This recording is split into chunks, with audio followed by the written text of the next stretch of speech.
to the Bubb Report. It's a Grenadian American podcast. Oh, yes. Representing Grenada.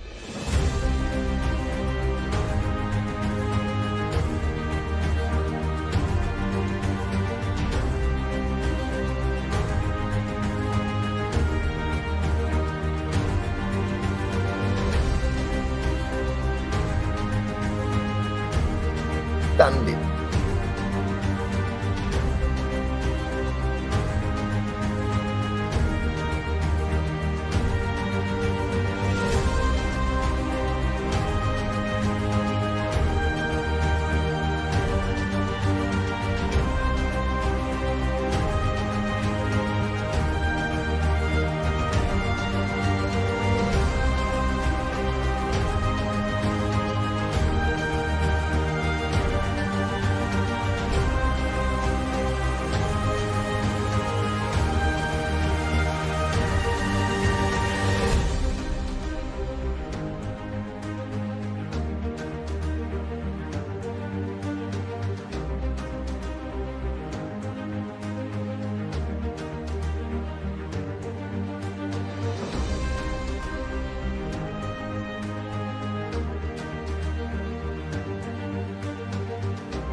We seek the truth. Would you be handing your resignation to the Minister of Culture tomorrow, sir? No, I will not. The leader of the opposition, you have accused your government, sir, of using the Grenada Development Bank to facilitate the financing of personal loans for certain government ministers. The other side is in no position to talk about those issues, and I will leave it there. We discover new perspectives. You know his leadership style. And so many are saying, why are you coming now to talk about those issues? Now is the time to speak. You have the right to decide who will take over. And you met with Dr. Mitchell, and perhaps you might want to confirm what that meeting was about in your response. But Dr. Mitchell, like myself, are Grenadians. We ask the right questions. why was there no report on the work done of the commission? And how is this new committee different from the commission that was initially established back in 2022? So who are these elements that are using you? I'm disappointed in my political leader.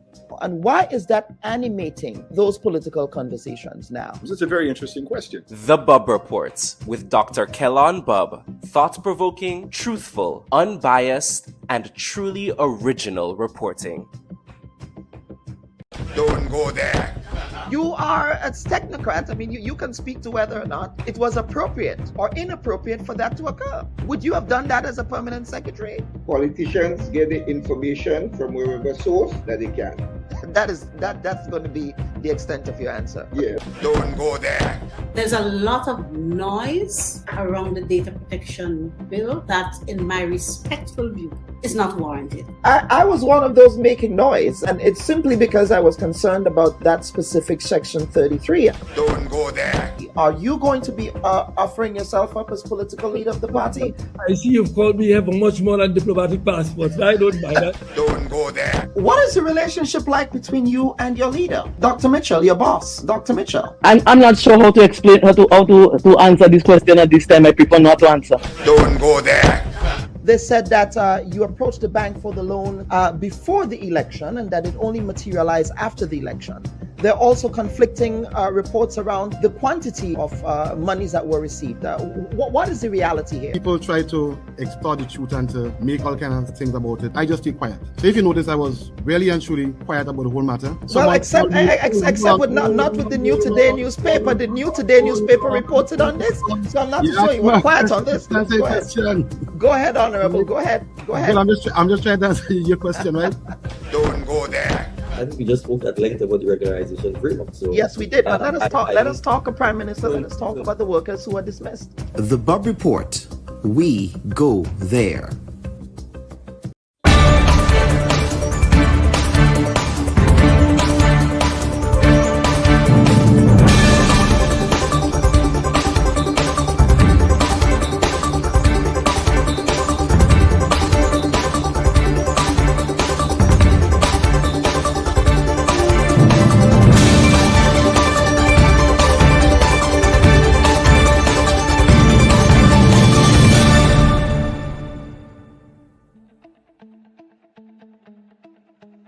Hello, everyone, and good morning, and we welcome you to this week's edition of the Bubb Report. I am your humble host, Dr. Kellen Bubb. We're happy that you can join us for yet another installment of the Bubb Report. Of course, we are also celebrating, as I said last week, our 6th anniversary. This is the 6th anniversary of the Bubb Report, 6 years and going strong, and will continue to go strong. It's also Caribbean American Heritage Month here in the United States. And yesterday in the DMV area, specifically in Maryland, there was a Caribbean American Heritage Festival event that was held at the Bladensburg Waterfront Park out there in Bladensburg, Maryland. And it was such a pleasure to see so many Grenadians there. Of course, Ms. Liz Dasoni, who is part of the Grenadian community here in the DMV area, she was one of those people instrumental over the years in planning and executing Caribbean Heritage Day, Heritage Month activities here in the state of Maryland. And here on the Bubb Report, for the duration of the month of June, we will be hosting several Caribbean American pioneers in the state of Maryland and on the East Coast in the U.S. There are so many Caribbean American people who are making an impact and who have made an impact in the community, and we will be featuring them. One of the people that we will be featuring today as well as part of today's program as well is the governor of Maryland. The governor of Maryland, he is the first Black governor of the state of Maryland, but in addition to being the first Black governor of the state of Maryland, Governor Wes Moore is also of Caribbean heritage. Governor Moore is actually from his parents. His parents are Jamaican, and he never shies away from saying that that he loves his Jamaican roots. So we are going to be featuring all of these good folks during the month of June in honor of Caribbean American Heritage Month. And in these fraught times, we Caribbean immigrants are under siege in many respects here in North America. And that was myself and Governor Moore yesterday at the Caribbean American Heritage Festival in Bladensburg, Maryland. I do have a short clip with him that I'll be playing later in the program, but we'll be having a full-throated sit-down interview with the governor of Maryland later this month. That's the plan right now. I hope the governor's communication team that they're listening to me. We plan to have a sit-down in Annapolis because the governor will be up for re-election. He'll be up for re-election in the November elections here in the state. So again, folks who are just joining us, we welcome you. Let us know where you're watching the show from. As you know, the usual roll call that we do as we get the program started. So we want to begin, folks, with the editorial of the week. And now every June, the world observes Men's Mental Health Awareness Month, which is a time to shine a light on the often silent struggles that men face in their emotional and psychological well-being. Around the Caribbean, we have seen firsthand the toll of that unaddressed emotional pain takes on men in our communities. In fact, one of a very glaring statistic with respect to men in the Caribbean is that men have some of the higher suicide rates as opposed to their female counterparts. Behind the masks of strength and stoicism, many men suffer in silence, afraid or unsure of how to ask for help. Globally, 1 in 8 men report experiencing symptoms of mental health compared to 1 in 5 women. According to the WHO, suicide remains a leading cause of death among men, with more than twice as many males dying by suicide as females. Suicide rates are steadily rising, particularly among young males between the ages of 25 to 44, accounting for nearly 80% of all suicides reported. Now, men are also more likely to use harmful coping mechanisms such as substance abuse and aggression rather than seeking therapeutic support. Now, these statistics are not just numbers. They are fathers, brothers, sons, and friends. And behind every statistic is a story that could be changed with timely support and compassion. And you know, to the men who watch the program every week, it's important to know that, appreciate that seeking counseling does not make you weak. I have a therapist. I have a therapist on retainer. I see my therapist once a month. Anytime I'm having any type of mental health issue, I seek my therapist, and it is part of health. If you get a cut, if you get a bruise, you seek mental health support. You seek medical support for that. In the same way, it's okay to not be okay. And so when you're not okay, seeking that support, and even if you don't have a therapist, seeking support from other support mechanisms in our communities. And as communities, I think we also have to begin the process of destigmatizing this idea of masculinity and what masculinity really means. Because there is this idea in the Caribbean that men are not supposed to show emotion, men are not supposed to cry, men are not supposed to show any type of vulnerability, because somehow that demonstrates weakness. That makes you less of a man if you if you show these particular sides of you. And I wholeheartedly reject that. That does not make you any less of a man by seeking mental health support. By doing so, by seeking support, you might actually be saving your life. So let's take that on board, folks. And what we want to do is to take our first break, and we'll be back for the first segment of the program. Please remember to like and share this week's live stream. Should your loved ones pass on, they deserve to be treated with dignity. And at S.A. Johnson Funeral Home, we can provide you with that service.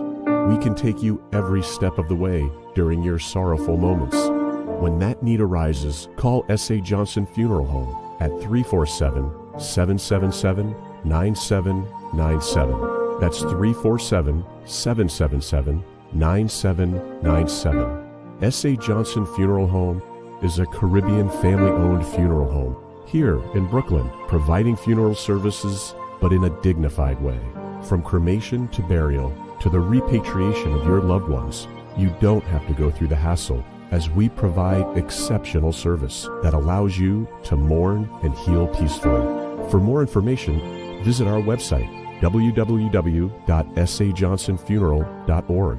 Send us an email at sajfuneral@aol.com or call 347-777-9797. S.A. Johnson Funeral Home, because you deserve to be treated with dignity. And folks, welcome back to this week's edition of the Bubb Report. And we just want to give quick acknowledgements as we go into the first segment of the show. We have a viewer who is joining us from Pompano Beach in Florida. We also have a viewer joining us from Oklahoma. I've never had someone join us from Oklahoma before. Maybe you did, but it's good to know that you are in Oklahoma. Are you in Lawton? Are you in Oklahoma City? Are you in Tulsa? Where are you in Oklahoma? We'd love to know which part of Oklahoma you are. We have somebody who's joining us from the Mango in Willis. Willis has a name by the name of Mango. That's interesting. Jocelyn Peters is joining us from St. Andrew in Grenada. We have also someone from Alberta in Canada. It's very early in Alberta there. Good morning to you, sir or ma'am. I'm not sure the user, but that's a YouTube user joining us from Alberta in Canada. Then we have the usual suspects. We have Lydia James, who's also joining us from Canada out there in Toronto. So folks, welcome, welcome, welcome. As you're coming into the room, please remember to like and subscribe. Subscribe to the Bubb Report's YouTube page, and you can catch a repeat episode of the show as well on GBN television later this week, as well as on WPG10 television. Now, let's get into the first segment of the program. Over its 43 years of existence, the Rotary Club of Grenada has continued to undertake sterling work in the community, demonstrating service above self, as lived out in the mantra of Rotary International, which is improving the quality of life in the community. The club has been recognized nationally, regionally, and internationally for its work. And it's part of its ongoing series. As part of our ongoing series with the Rotary Club of Grenada, we will today be highlighting the club's upcoming fundraising activity, which is Rhythm and Spice, a Rotary Brunch experience scheduled for Sunday, the 28th of June at Quarantine Point in Grenada. And here to discuss Rotary's upcoming brunch is Rotarian Mrs. Rosanna John Mitchell. Mrs. Rosanna John Mitchell, welcome to this week's edition of the Bubb Report. Greetings and salutations from the Rotary Club of Grenada. Congratulations on your 6th anniversary, and I'm excited to tell your viewers and your listeners about our upcoming brunch experience happening exactly 3 weeks from today. Yes, and it will be on a Sunday. I wish I was in Grenada to experience it. But let us talk about it's a brunch with a twist. It would have a Rotary twist to it. So first and foremost, let us talk about the start time. What time does that event kick off at Quarantine? So it starts at 3 p.m. and ends at 11. So it's not a traditional brunch, because as we know, brunch is a cross between breakfast and lunch. Yes. So it's a little later, but we still have a lot of brunch elements, such as the menu. Okay, so there will be brunch elements. And what can patrons expect? I mean, I see you on social media as a foodie, so I suspect you might be including a lot of your influence in that, perhaps. But let us talk about what patrons can expect. We know that that Quarantine Point venue that Rotary has adopted has become such a beautiful space for recreation in Grenada. It's really a nice area, you know, and I can just imagine what patrons can expect when they go down there. Yes, so it's an airy, breezy venue that will be transformed. So, you know, we will be having all the tents and the lights and so forth. So in terms of what persons can expect, they can expect food. So it's a brunch experience. So you can expect things like your traditional Sunday lunch, so your macaroni pie and your Creole fish and your stewed chicken and your callaloo and your cuckoo, and also the brunch element, so your beaks and saltfish, your fish cakes. These things will be prepared fresh, so you can already smell that in the air when you walk in. Your corn soup, your lambi sauce. So a lovely element of our traditional local breakfast and lunch items. This event is coinciding with the homecoming diaspora celebrations.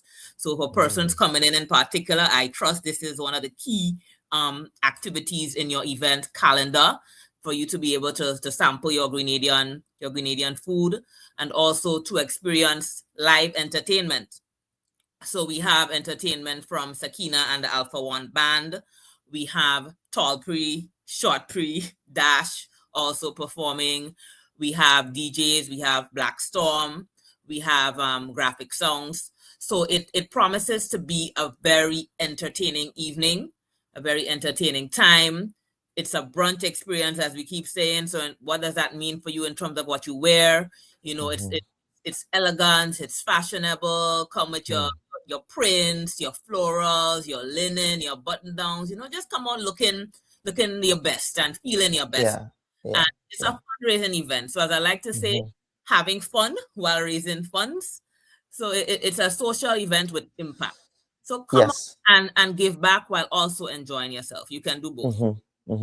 And you mentioned the homecoming, but also we can also talk about the fact that Carnival is coming up. So I suspect many of the artists might be releasing some of their music there. Yeah, so it's a pre-Carnival fete.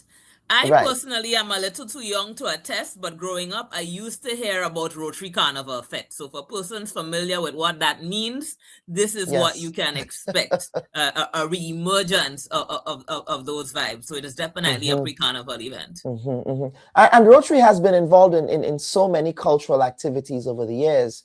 You know, I believe, and correct me if I'm wrong, but I believe the Old Mass is something that the Rotary Club sponsors? I'm subject to correction. It's a different social club. Okay, it might be a different social club, but yes, I'm subject to correction there. Yes. But let us talk about finally the fundraising aspect of this. what proceeds would the patron funds will be going towards? Okay, so we Patron haven't funds, yes. earmarked a specific activity, but to give persons a general idea of the type of things that the Rotary Club of Grenada does. We are an organization that has helped to found the Grenada School for Special Education. So one of the things we have done in the last Rotary year, which runs from July to July, is that we have started swimming lessons. We have partnered with Get Grenada Swimming so that students with special education can also learn to swim. We have sponsored renovations to the Hilltop Home in Caracou. So it's we are responsible for the maintenance of quarantine points. So when you go there and the grass is low and everything is in order, the play park toys, everything are not toys, the swings and all these things are in order. We are responsible for the maintenance. So it's a variety of different activities. We have a behavior modification program that we're working on with Dr. Chaitan. That's it's about 12 different sessions. We've had a health fair just a few weeks ago in Guav. So it's a variety of different activities that impact the community, ranging from childhood obesity programs, Grenada School for Special Education. So it's wide ranging. But the common thread is that it always involves giving back to the community in whatever shape or form. Yeah, absolutely. Ms. John, is there anything else? Are there going to be any raffles? What other surprises can patrons expect down there? Or are you keeping that in the bag? Keeping that in the bag. Just expect surprises. So I haven't told you everything yet. There are things that are still in the works. Okay, so just again, can you just give the audience a reminder? Start time, I believe you said it starts at 3, 2 Sundays from now. Yeah, and it goes up until what time? 11. 3 p.m. to 11 p.m. So that's a full fete. That's a full fete. Yes. Okay. Is there anything else you wish to add, Mrs. Mitchell? Just to reiterate, have this on your calendar. Save the date. The tickets are $200 EC. Get them early so that you can pay that price. You can get them at gotofet.com. You can get them at Grenadian Optical, and you can get them from any Rotarian. So if you particularly like physical tickets, you can get those from whichever Rotarian you're familiar with, including me. But gotofed.com and Grenadian Optical are the primary places where you can get your tickets for 200 EC, early bird. Don't be last minute. Get it now. Yeah. You know, some of us like last minute. I love savings. So I'm an early bird guy, right? I get all of my tickets early bird. So thank you again, Mrs. Rotarian Rosanna John Mitchell. Thank you for appearing on the Bubb Report this week. Thanks for having me, Dr. Bubb, and take care. Absolutely. Viewers and listeners, we just heard from Rotarian Rosanna John Mitchell on Rotary Club's Brunch with a Difference that will be happening 2 Sundays from now. I believe that will be June the 28th of June, yes, the 28th of June at Quarantine Park from 3 to 11 p.m. You know, that sounds good. Of course, the title of it is Rhythm and Spice, a Rotary Brunch Experience. And folks, before we get to the next segment of this week's program, as I said in the lead up to the show, this month actually is Caribbean American Heritage Month. And since 2026, June has been designated as Caribbean Heritage Month by presidential proclamation.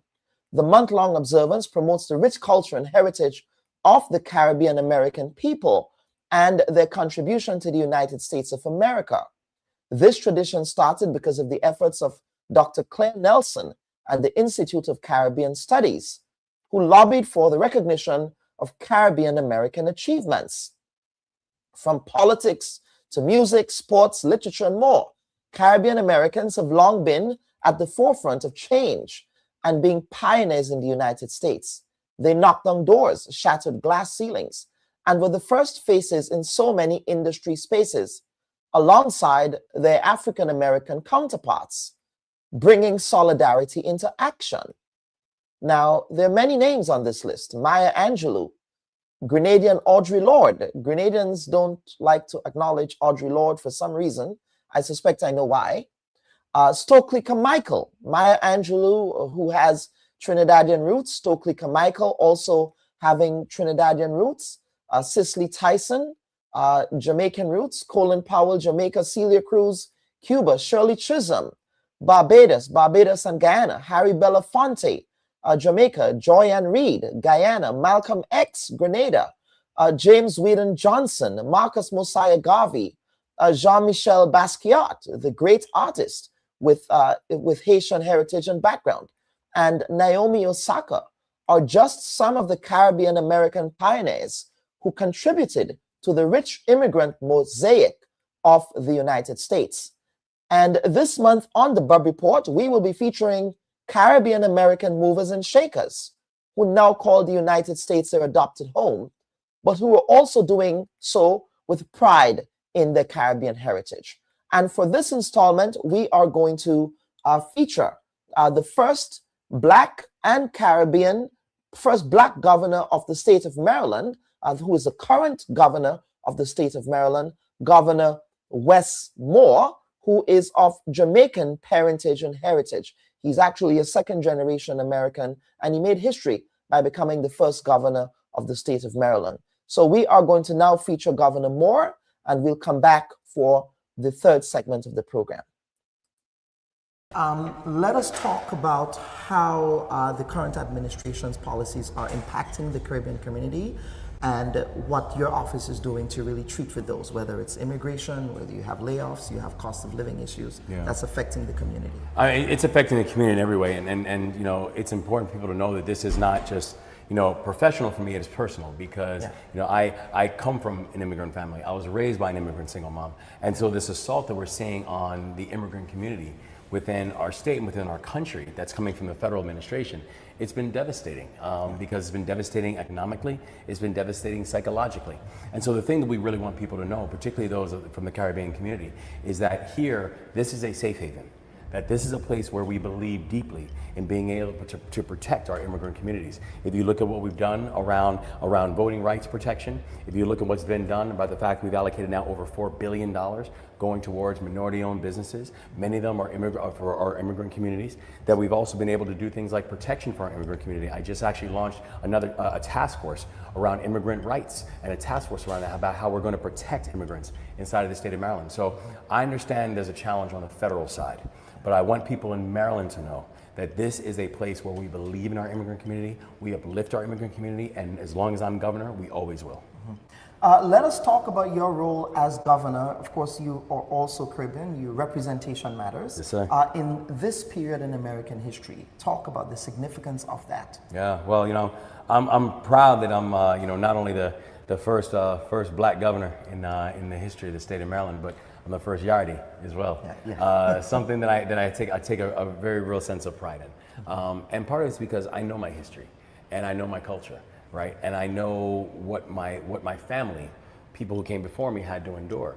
And so part of the reason that I'm so thankful to be part of this mosaic and part of this fabric, and part of the reason I know that the Caribbean community is so important to Maryland, is because we know that you can't talk about anything that's happening in Maryland without talking about the contributions of the Caribbean community. You know, the Caribbean community, they are our entrepreneurs, there are doctors, there are nurses, there are teachers, there are child care providers, there are elder care providers. They are literally the ones who all throughout our society are the public servants in every beautiful sense of that word. And so we have to make sure that we're lifting that up and making sure they know they are welcomed everywhere that they are in our society. And finally, Governor Moore, the pitch. What is the pitch that you're giving to prospective Caribbean Americans who will be voting for you in the upcoming election? Well, you know, I think I want to let people know that I was raised right by my family. And when I say I was raised right, that means that I keep my word and I do what I say. That when we said we were going to address the issue of violence, Maryland now has the fastest drop in violent crime anywhere in the United States of America. Baltimore as well. Baltimore has been. You don't see that in conservative media. That's exactly right. They don't talk about that. And even statewide, it's close to a 50% drop statewide. So like, if we said it, we meant it. When we said that we want to get our economy going and make sure that everybody has a chance to contribute. The fact that we now have over $4 billion going to minority-owned businesses. The fact that we've actually done things like being able to create better pathways for our immigrant community to be able to have economic advancement. The fact that we've had an education system that has jumped 20 states in 4th grade reading scores. Like, if we said it, we meant it. And why? Because I was raised right. Because you are raised right. Governor Moore, thank you for appearing on the Bubb Report this week. It's my honor. Yes. Appreciate you. And folks, that was the governor of the state of Maryland, Governor Wes Moore, in attendance yesterday at the Caribbean American Heritage Festival that was held at the Bladensburg River Park in Bladensburg, Maryland. And I do want to credit Grenadian Liz Dasani, Mrs. Liz Dasani, for facilitating this very short interview with us. Some folks are saying that they're not hearing us on YouTube, or the connection is poor on YouTube. Let me know if we're having any issues there. It looks like somebody's saying that it's stuttering. Again, I have no control over that. Again, sometimes it's an internet connectivity issue, but let's see what we can do here in the meantime. So what I will do, folks, I will take a quick break and we'll be back for the next segment of the show. So please stand by as we continue this week's edition of the Bubb Report. And for those of you in Maryland, we do want to hear from you. Were you at the Caribbean American Heritage Festival yesterday? Tell us how that went. We will take a break and we'll be right back after this. Should your loved ones pass on, they deserve to be treated with dignity. And at S.A. Johnson Funeral Home, we can provide you with that service. We can take you every step of the way during your sorrowful moments. When that need arises, call S.A. Johnson Funeral Home at 347-777-9797. That's 347-777-9797. S.A. Johnson Funeral Home is a Caribbean family-owned funeral home here in Brooklyn, providing funeral services, but in a dignified way. From cremation to burial to the repatriation of your loved ones, you don't have to go through the hassle, as we provide exceptional service that allows you to mourn and heal peacefully. For more information, visit our website, www.sajohnsonfuneral.org. Send us an email at sajfuneral@aol.com or call 347-777-9797. S.A. Johnson Funeral Home, because you deserve to be treated with dignity.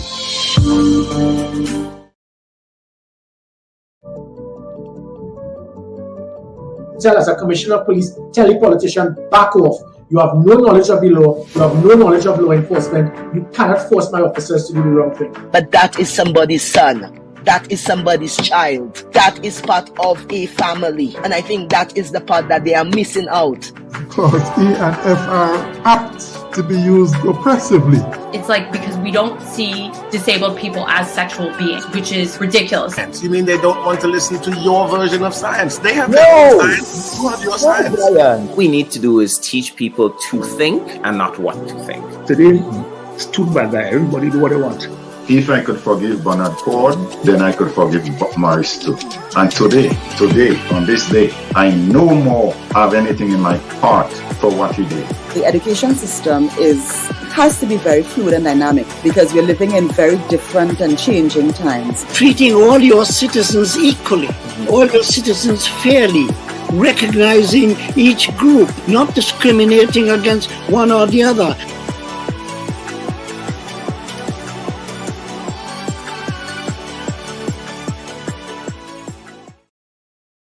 And folks, welcome back to this week's edition of the Bubb Report. We did hear from some viewers over on YouTube that there might be some lag, and some others are saying that they're hearing me loud and clear. That is an internet issue. I have no control over that. There are some things you have control over. There's other things I don't have control over. I cannot, call Optimum and, tell them that they need to increase their internet speed. So I have the best internet speed that's available for streaming. So sometimes that happens with the internet. But folks, we want to get right into it. Now, following last week's appearance of Reno's CEO, Reno Construction CEO, Reno Gadajar on the Bubb Report, a number of issues concerning road infrastructure has come into focus in Grenada. As it currently stands, roads in the communities of Molinaire, Willis, Woburn, Closure, to name a few, are either under major road rehabilitation or nearing completion. these sets of road projects does not account, however, for the continued pothole patching operations that are occurring island-wide. Grenada's road infrastructure, like many islands in the Caribbean, have long been sources of frustration for citizens and governments alike. Caribbean road networks are highly vulnerable to climate hazards, such as sea level rise and extreme storms, which rapidly degrade aging asphalt. Now, maintaining these roads is constrained by small national budgets, heavy debt burdens, and traffic congestion that chokes economic growth. As a result, governments are sometimes forced to transition from reactive repairs to more resilient preventative planning. However, one company at the forefront of infrastructure development and maintenance in Grenada knows all too well about these infrastructure challenges. Consolidated Contractors Company Caribbean Incorporated is a prominent regional construction and civil engineering firm based in Grenada. Operating as the Caribbean arm of the Global Consolidated Contractors Company, it provides a wide range of services, including commercial project management, aggregate supply, asphalt paving, and steel fabrication. Now, here to make sense of a number of public infrastructure issues in the context of Grenadian built infrastructure is Mr. Nelson Louison, who is the CEO of the Consolidated Contractors Company Caribbean Incorporated. We're happy to be joined by Mr. Nelson Louison on this week's edition of the Bubb Report. Mr. Louison, thank you, sir, for appearing on the program this week. I know that you're not a gentleman that likes doing media interviews, so I'm very grateful that you took the opportunity to speak with the Bubb Report. So we're very honored to have you here, sir. Well, thank you very much, Mr. Bob, for having me, and good morning to you and all your listening viewers. Yes, absolutely. Now, Mr. Louison, before we get into it, now, one generation of Grenadians may know the family that you come from, but a younger generation may not know. A younger generation of Grenadians may not know, for example, that your brother, George Louison, he was very involved in the Grenada Revolution. Then you had another brother who was involved in government, and you yourself, you're involved in public infrastructure and construction. So before we get into it, on a human interest level, talk to us about your family's socialization and upbringing, and what caused so many of you to get involved in public service. Well, Mr. Bob, we came from a family, of course, you mentioned George, who have been a mentor to myself and many other Grenadians. Well, we came from a family of 14 of us, and since we're small, we were engaged in community activities. That never changed. So in growing up, I maintained Grenada first. So that anything I do, I must put my country first. And so that's the basis of my involvement in many activities, like the St. John's football over many years. Since 1997, I have what you call the Nelson Louison Football Academy of St. John's, where we train young people to develop football skills. And as they go to secondary school, I make sure I give support to them in the transition from primary to secondary school, and that kind of thing. And then the St. John's football, plus many other activities. My role and function in the labor movement as a trade unionist for many years. Many people know I was the first vice president of the Bank and General Workers Trade Union. And it was a bigger fight in them days for the hotel workers, the workers at the Nutmeg Pool and Nutmeg Association. And that was a bigger fight, including the question of many other boards and so forth that I served on. I have served on NAWASA board. Again, a very difficult time when NAWASA had to transition from a lame organization to an agile organization. It was a big appeal to have to cut the organization from 380 workers to about 200 in able to attract funding. So it was a decision between workers at the time, and hygiene of the country. Because had we not do that, NAWASA would have shut down because it gets bad legislation and many of those kind of things. So these have some difficult thing. I mean, being chairman of Canada, coming through the private sector. Again, most people do not know I'm the founder of Monday Night Mass. I'm the one. Oh, I didn't know that. From the Carnival Committee, and men can attest to that. I mean, you have people as Lisa, you have people like Frances Taylor, Hyacinth, and the list Eddies. That was the first committee that worked tirelessly to start Monday Night Mass. So I was the founder of that. So, many other things, Chairman of Planning and Development Authority. I was Chairman of Planning and Development Authority for a while. Then I was also on the Regional Export Development Agency for Exceeder for quite some time. Again, one of the founders of the Manufacturers Council, because there was one private sector organization and the manufacturers felt that they were not treated with the level of respect and urgency that was necessary. So we as manufacturers, we could recall people like the late Mr. B. Call, Osland Williams, and so we fought a hard battle to make sure that manufacturers in Grenada were given the rightful place and share. So that kind of background, Mr. Bob, is what has helped the entire Louisiana family as dedicated people. And I could go on and on. I know the program is sure it's not all about us. Yes, sir. But Yes, sir. essence, Yes. that's a quick peek of where I come from. No, I think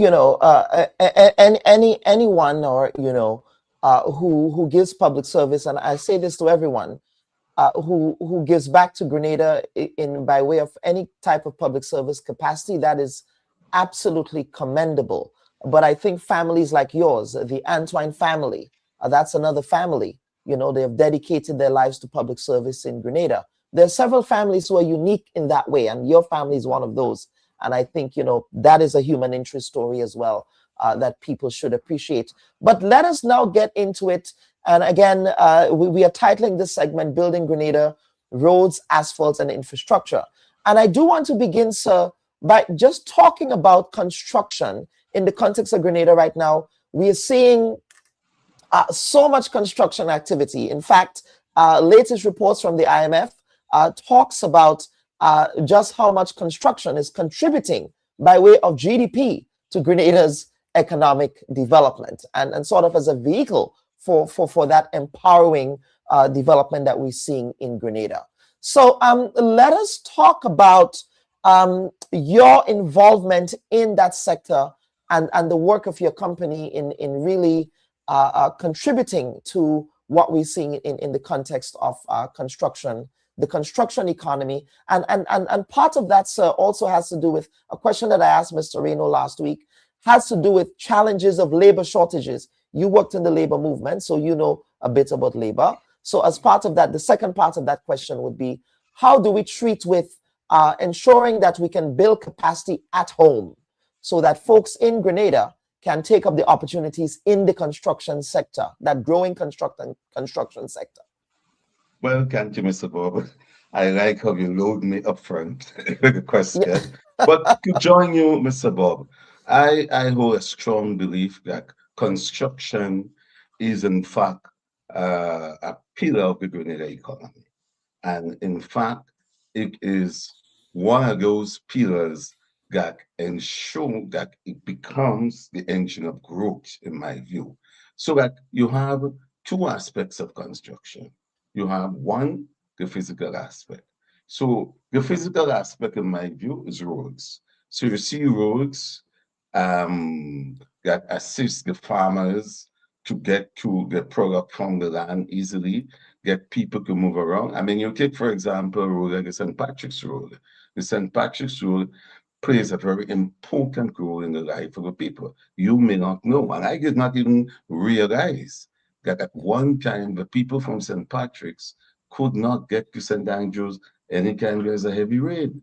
So the St. Patrick's Road created that lift with the Pointsfield New Bridge being higher. And so when rain falls, you can cross, and the many other drainage and so that we built.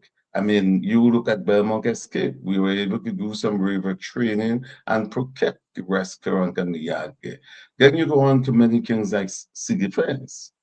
Sea defense on the West Coast that we have built over the many years can provide for things like scam sharks, protection. All the roads you travel on the West Coast are protected by sea defense. Then you can look at a building. A building is something that provides for people safety and welfare and security from human elements. And then we can look at things like ports and jetties and so that allow for trade and movement of people from one country to the next, right? And then we can even look at things like as I say, significance, you can use that airport. For example, our road, we were subcontractors and recent paving of the international airport as a company. But having said that, these are physical. Where I come from, having been an operative of the revolution, having been in the labor movement as a Canadian patriot, right? Manufacturing, trade unionism, I must stand by the socio-economic aspect of construction. What do I mean by that? The socio-economic aspect of construction is job creation, economic empowerment, skills development, and the question of intergenerational wealth. And to have those things, you must have what you call an ecosystem. What do I mean by ecosystem? You must have the interface between the public sector, which is government, and the private sector. They have to go hand in hand so that the public sector have to play the role and function in ensuring that they have the institutions and so forth to train people. One will say that you see Filipinos or Indians coming here, but these countries with large population make sure, right, and invest in training the people because they don't come here on skill, they come here skilled, right? So we have to pay attention to that. So when we have the development of training, you must then have the private sector absorbing these people trained, basic training, right? So that they can be exposed to and empower themselves in skills and development. The government can't do it all, right? So I think that's a very important aspect we have going on. And so the private sector must have the medium, the avenue, the jobs to employ these people.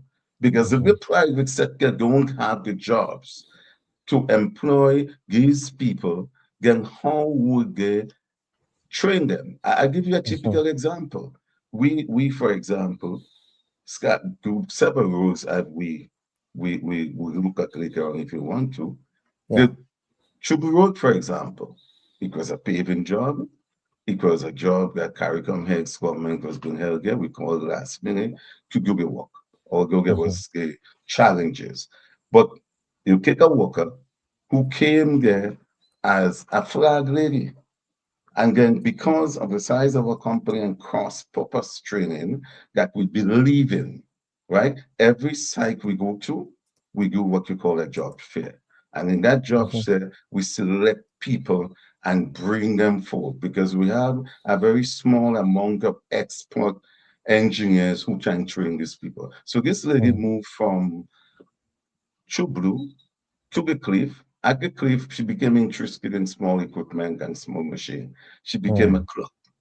Having become a clerk, right away, her salary moved from whether it's $1,000 a week to $1,500 or $2,000 a week. Higher skill, higher training, higher opportunity, empowerment. Becoming a clerk there, she decided to show interest in asphalt. So now leaving the cliff road, which is finished more or less, Living there, she now would asphalt him onto 6 Cents Intercontinental Hotel with asphalt him, increase in our finances. She can take care of her family. She can develop savings. She can become a small entrepreneur. And that's what I mean by empowerment.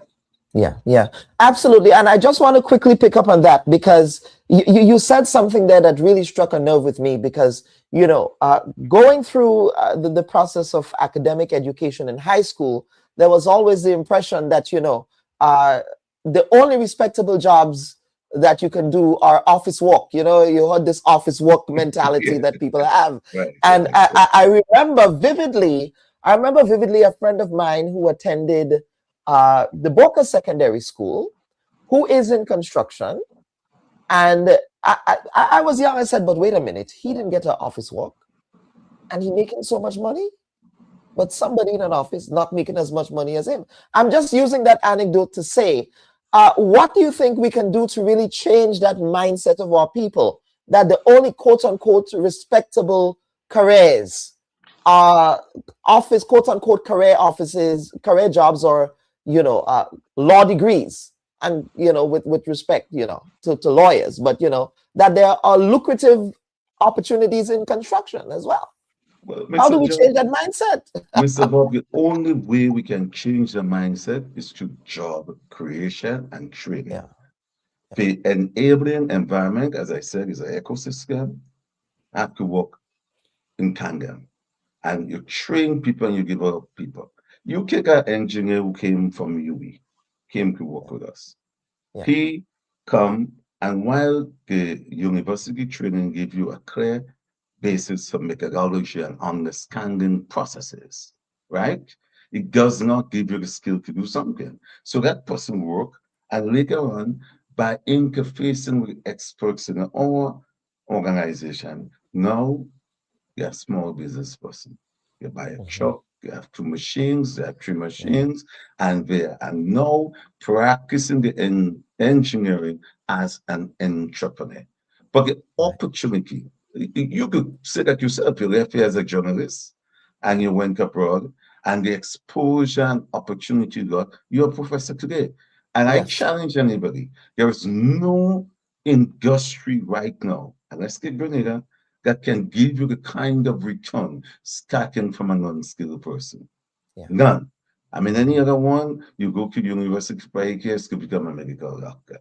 You go there to become this or that. And therefore, job creation and empowerment of people is the only way out to build the capacity. And in that way, you'll find somebody to help with your grandmother's house. Yeah, no, this is very true. So you don't have to pay an architect or so to do that work. So, Mr. Louis Ansah, let us go on now, because you are in the news often. Part of it is because of all of the, as I said in the intro to this segment, a lot of the infrastructure work that your company has been contracted to do with the government of Grenada. So we do want to segue into that space, if you will. So let us talk about, and we will be getting to the Cliff Road shortly, but let us talk about, again, big picture, the jobs that you've successfully bid for, and the contractual arrangement that you currently have, CCCI has with the government of Grenada and yourself.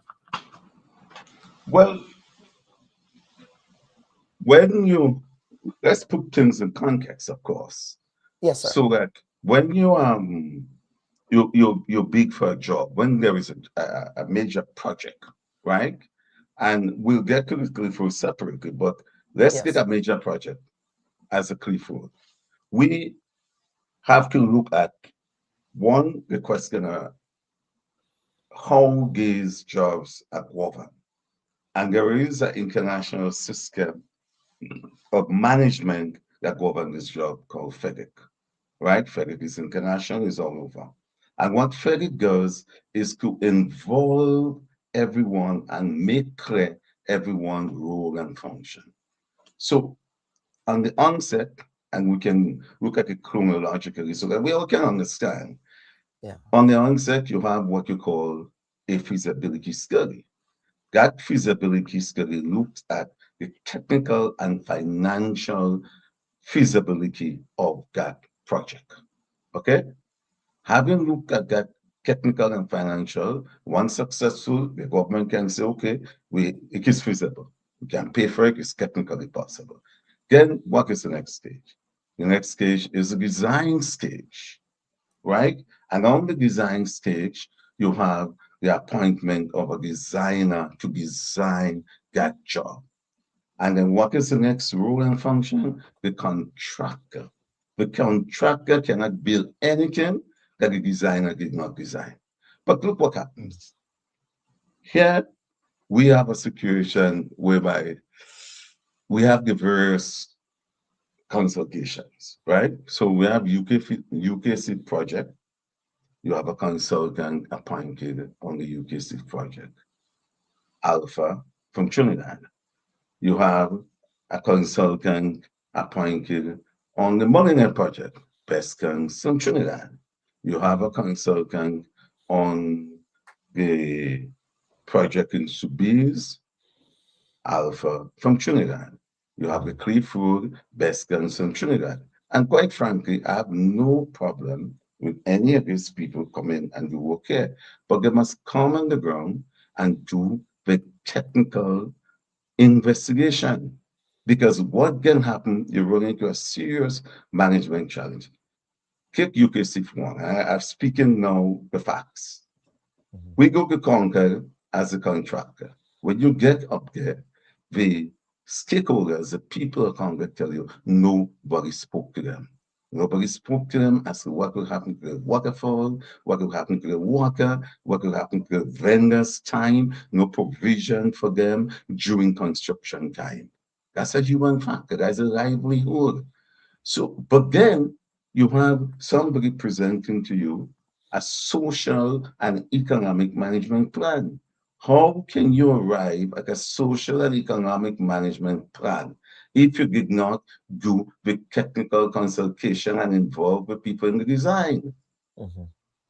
So I mean, this is one typical example. Right. So, right?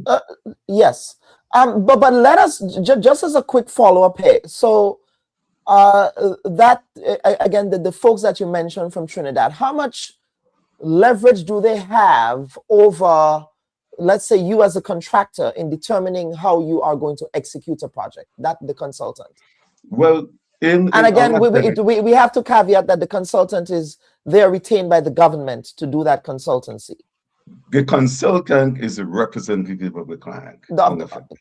Okay, good. The consultant is the representative of the government on the federal. It's usually referred to as the engineer in charge of the project. That's the reference. So you cannot do anything outside of the instruction of the consultant. So once a design is done, whether the design makes sense, it doesn't make sense, you have to follow the design. And if you don't want to follow it, you can take your position and wait on an instruction. And then when we speak about some of the rules, we can come to that. I don't know if you want us to say absolutely. Now Yes. or later on. Later we will. Yes. So that is the power of the consultant and the design.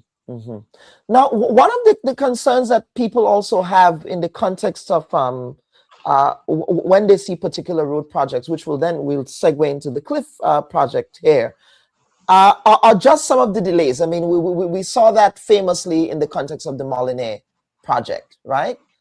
You had severe cost overruns. We're still trying to determine, I'm still trying to determine, having looked at an examination of the estimates of revenue and expenditure, what those cost overruns are ultimately going to be.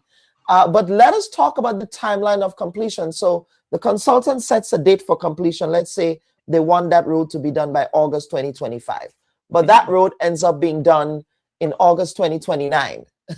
So is this a consultant issue here? Is this an issue of the people contracted to do the actual work on the project? What variables go into that? Because I think that context is important before we get into the Cliff conversation on the Very, cliff road. very, very important. That's a design issue.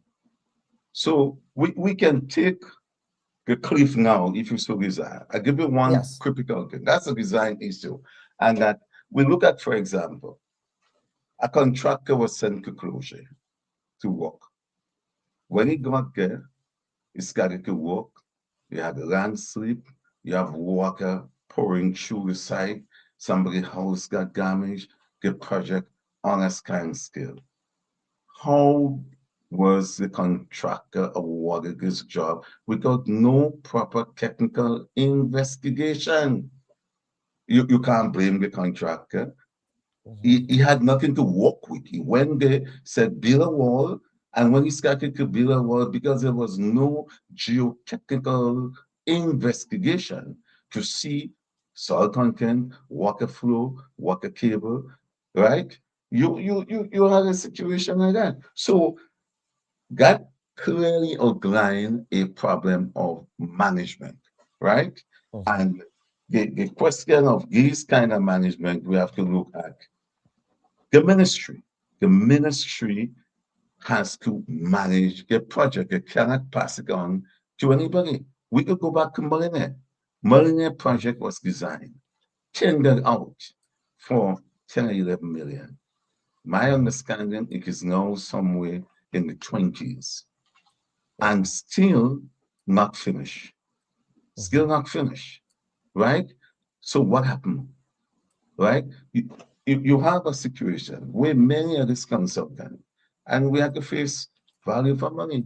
They go and Google and do Google map as a design. So you see a pretty nice design, but it doesn't have grounding. It's of a Google map. So when you come to the actual work and you make the technical confrontation, then you have to go back to the design. It cannot work. So then you have to wait on the designer to redesign while the contractor is employed. He's there. You have overheads, you have people, it's running, and that leads to cost overrun. So the question of value for money, right? That's another typical thing with Molyneux, right? So we went through the very same thing with the Cliff project, right? Very same thing. We were awarded a contract, right? And as I tell you, there would have been a feasibility, there would have an appointment and a design. So we were awarded a contract. When we get there to start work, we realized that the road widening passes through somebody's house. Somebody's living in the house. What do we do, right? What do we do? But at the same time, we have to confront a utility pole will end up in the middle of the road after we widen it. What do we do, right? Then we have down the road, the water flow, the drains are inadequate.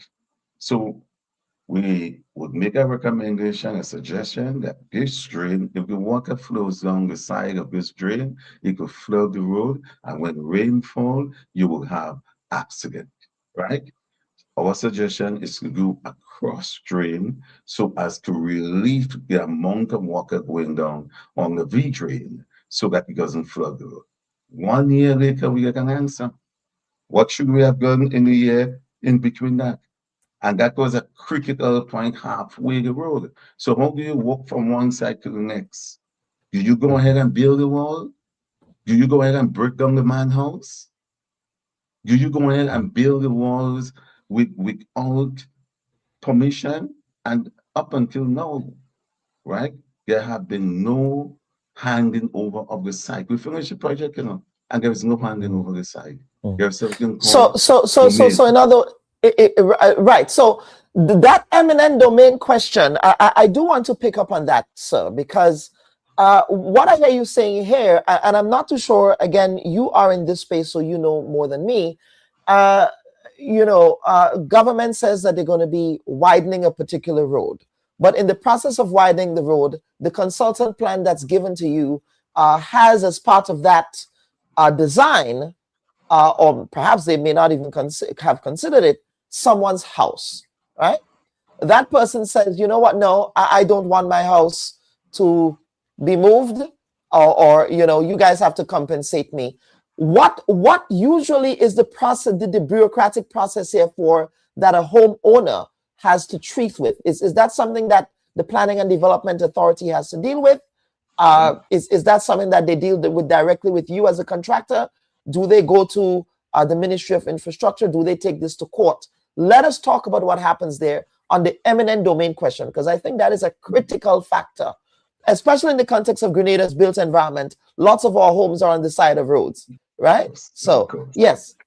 So, Mr. Bob, on an issue of commencement of a contract, there are several conditions precedent to the commencement of a contract. And certainly one of them is the handing over of the site.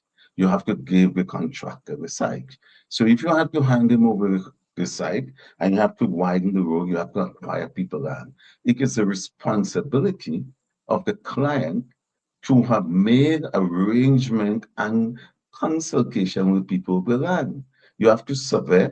The process is the following. You go to the people, you say, these lands are required to accommodate public use. Okay? So there is an acquisition process for public use. So you go to them, you measure out the land, then that's infrastructure. The implementing agency has to do that and then send it to agriculture, because infrastructure is not in charge of lands. Agriculture is. So you send it to agriculture, where agriculture will then do a valuation of the property, right? When agriculture then does a valuation of the property, the people has to be consulted in terms of a market value for the property. Then the Minister of Agriculture or the cabinet can then do what you call a gazetting, right? You have, I think, 2 or 3 phases of the gazette. Gazette 1, that you announce these lands are needed for that purpose. And then you do a second gazette, and then you do acquisition of the land. And then you then have that acquisition to hand over to the contractor. So the contractor is not in contravention of trespassing on anybody's property. In the Cliff, I mean, numerous cases of that. And this is factual. I mean, there are a lot of emails and so forth in that way. I mean, and in the absence of that, the contractor has to wait and ask what next. So that is the process. It's not a difficult process, but it has to be done as part of the enabling conditions for commencement of a job. Was that the only variable there that accounted for the delays at the Cliff project? What other variables in your mind, at least from your end as the contractor?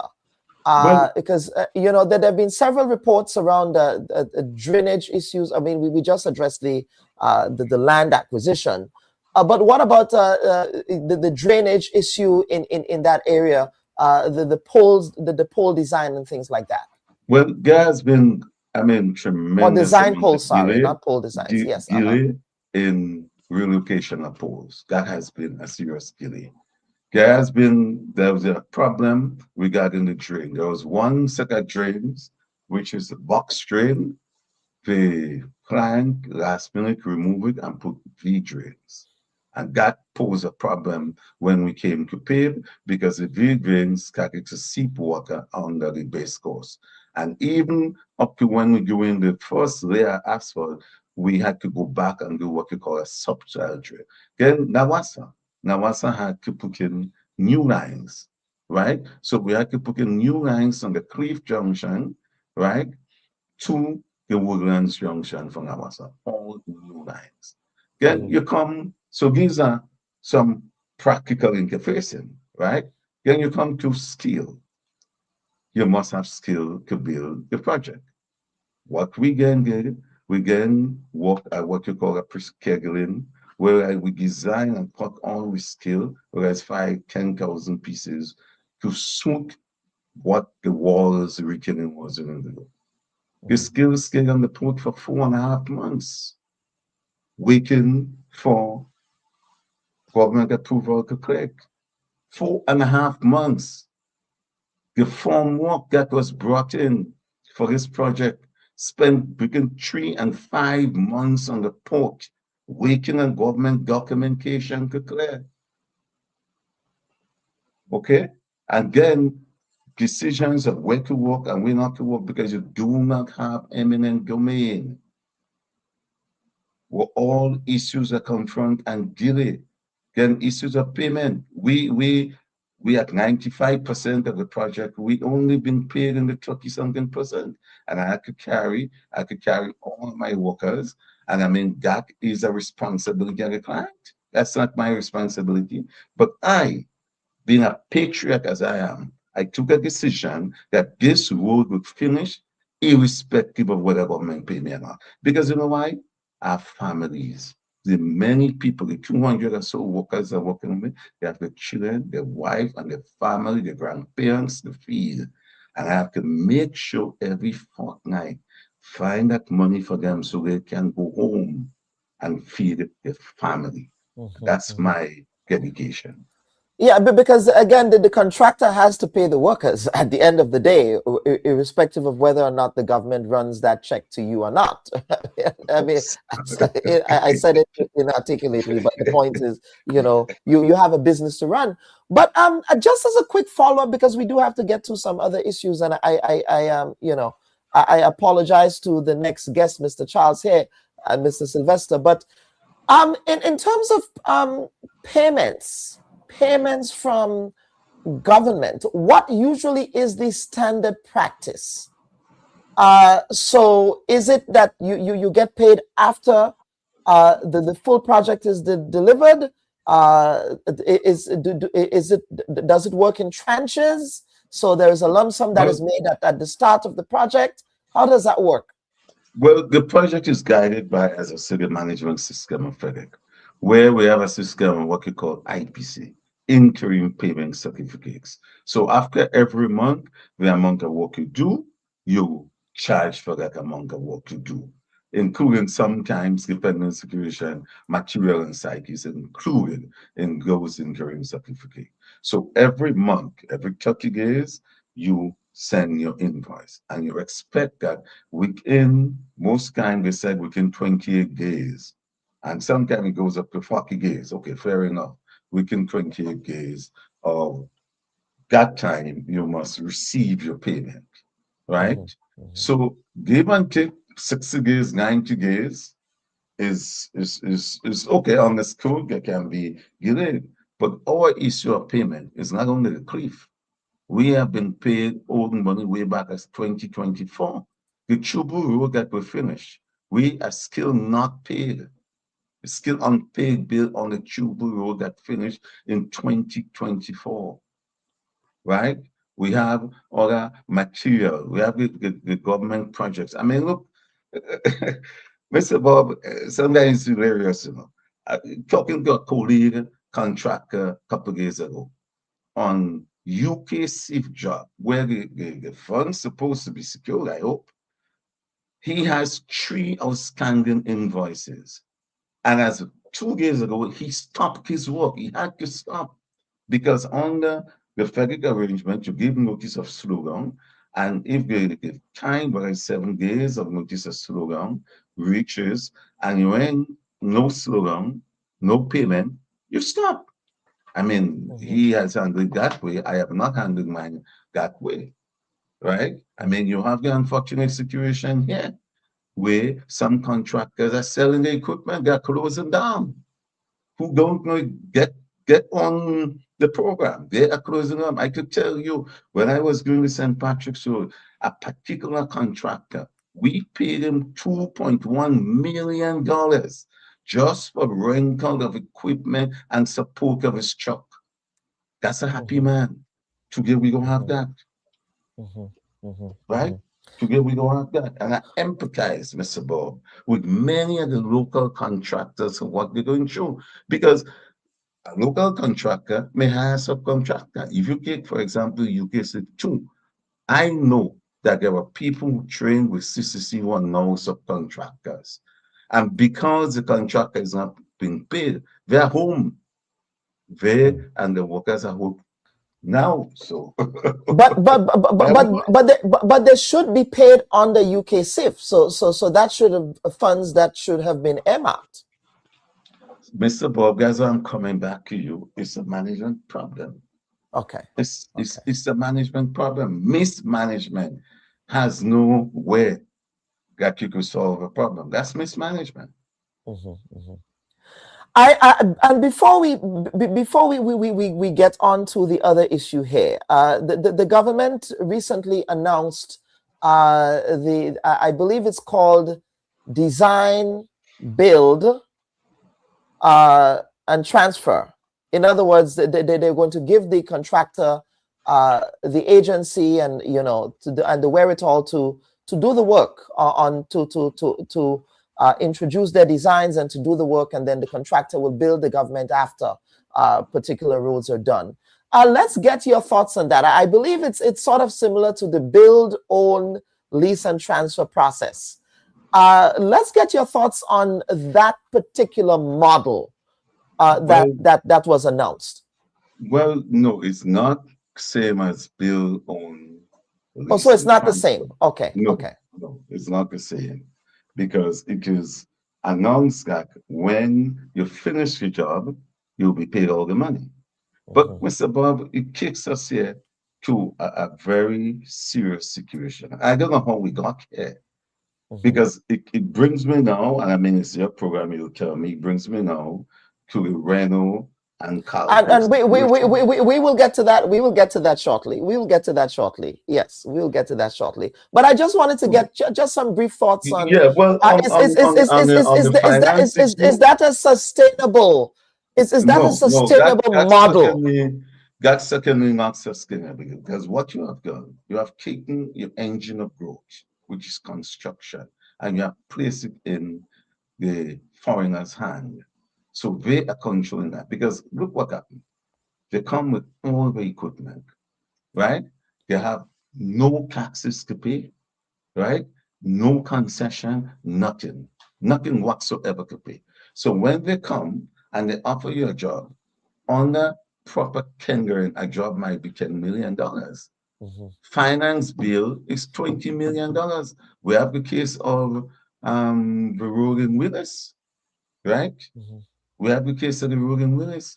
And in the case of the road in Willis, that was tendered many years ago for $8 million. And I can tell you that the company did 50% of the work. So they did about $4.5 million of the work. The rest of the work now is given to a contractor for $22 million on a design bill. What you telling me? What are you telling me? And you note, because figures don't lie, the IMF in the report made it very, very clear that the retail aspect of construction is not doing well. So what happened when a foreign contractor like that, he brings in all his equipment, he brings in his workers, he brings in his tools, he don't pay no tax, he don't pay no nothing. What happened to LA Person River Road? What happened to LA Person? They can't sell a bag of cement, they can't sell a thing of skill. What happened to Fletcher's construction little business in Boab, Victoria? I remember when CCC working there, we bought material from those people. And that's what we are about. What happened to the Ramdanis? What happened to the on the spot? Right? I mean, you see the money not circulating, because they come for 5-6 months, crowd up 3 times the cost, and they go. And it brings us back to the capacity issue. It brings us back to the circulation issue. And God forbid, I'm sorry for small contractors. I'm sorry for small contractors, because we have found ourselves in a new colonial disposition. That's neo-colonialism. And you, as a historian, know that what it means. Come, plug this and go. Yeah, Neo-colonialism, that's absolutely. what we have found ourselves in. So, Mr. Luzon, let us, and that brings us into a perfect segue, and then we promise to get to some viewer questions and that may be salient to the conversation. But let us play this clip. We had Mr. Reno here of Reno Construction, the CEO of Reno Construction last week, and the reason why I'm bringing him up is the context of asphalt, right? Because some comments were made around that question on asphalt quality. But I do want to play this clip because I believe there was a passing reference, although it was not, your company was not implicated directly, but there was a passing reference. There was an implication, an implicit implication there, if you will. But again, let's take a look. All right. Government to date in the 1 month has taken 4,662 tons of asphalt from us. Because of the price that we sold to government, they would have saved $972,716 based on the information I have on the price that I sell and the price that the other supplier sells.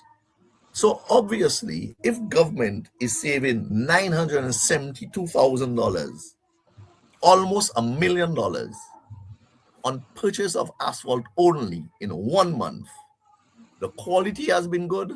The people receiving the product have said it is good. And the materials lab, which is the Bureau standards in Grenada, have said it is good.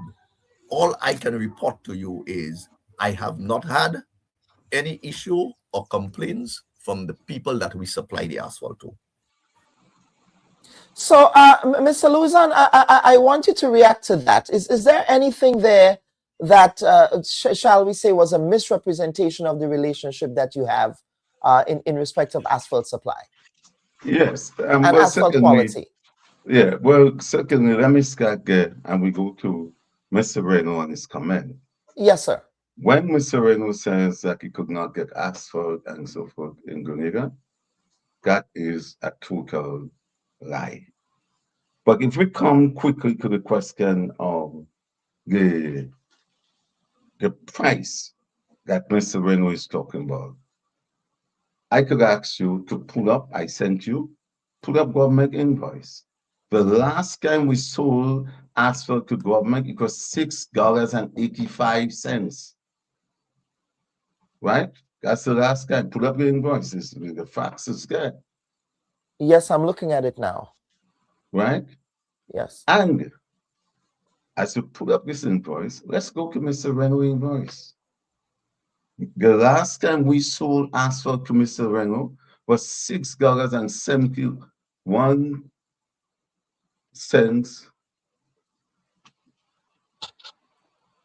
Right? Pull up Mr. Reno invoice. Yes, we're just having some, yes.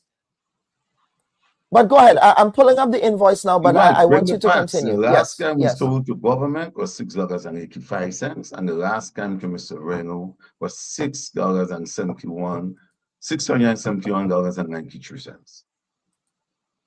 Pull up those invoice. So that is a blatant lie what Mr. Reno is talking about. Right? And what I'm telling you, Mr. Reno had no intention of buying asphalt from us. None. Okay. So there was no intention to get, okay, the invoice is loading here. Just, I have my device is not being cooperative with me today. Just hold on, just bear with me 1 second here. So let me go ahead and pull up. So while we do that, would you talk about the money? Yes, yes. Because when the millionaire job that Mr. Reno was doing, Mr. Reno held on to the job and blocked the road for months and did not open the road. And the only sorry, we have the invoice here now, sir, and then we'll go on to Marlon. This is the invoice in question, yes? That's government, yes, 665. Yes. Yeah. And so last time we sold the government. Okay. Right? And this is dated on the 17th of November 2025. Invoice 586. Yes. That's the last time the government bought asphalt from us. That's the price.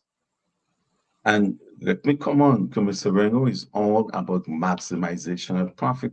He had no intention to buy no asphalt, no concrete, nothing from nobody, right? So let me deal with the Mr. Reno on the Molinese. Yes. There was an extreme weather situation in Grenada in November. And that's the only reason why. You may recall that there was a lot of landslides over the Montmorris bypass road. There was floods in Grenada. In fact, one of the most painful things about this is that we lost a school teacher, a parents, the wife of an outstanding fisherman from Pikimatnik. Yeah, in Woodlands, yeah. In Woodlands. And because of that extra weather event, the masses demanded that the road must open, the people on the Western Coast. And when they demanded the road was open, unpaved. And it was difficult for a lot of people, even though unpaved. The CQ, right? The CQ, Mr. Kevin Brunch called me on the Thursday night. The event happened Tuesday, Wednesday. He called me, say, Mr. Louison, Mr. Reno asphalt plant is not here yet. That's his words to me. And cannot pave the road. I want you to go and pave the road for me. Right? That's the Thursday night. And he then told me he would give Mr. Reno the money to pay me. That's where we are. Right? And at that time, his request was to pave a 70 millimeter thickness layer of asphalt. And it had to be paved in 2 layers, a 40 millimeter and a 30 millimeter. Mr. Reno came and paid for the 30 millimeter of asphalt, right, on a Saturday morning. Around after 7 in the morning, we opened our office to receive the payment. It was a check. We don't normally do that. We prefer to clear. However, because of the situation, we started to pay on the same Saturday.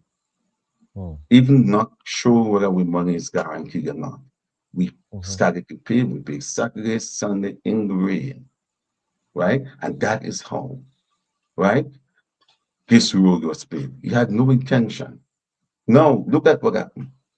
The defects liability for this road, they only paid 1 layer. The defects liability for this road has come and gone. The road is potholed with concrete filling up pothole. Who is guarding the garden? Who is it that brings Mr. Reno to compliance? A defects liability over the second layer is not done. The road is like an old country road. Where are we? How did we get there? How did we get there?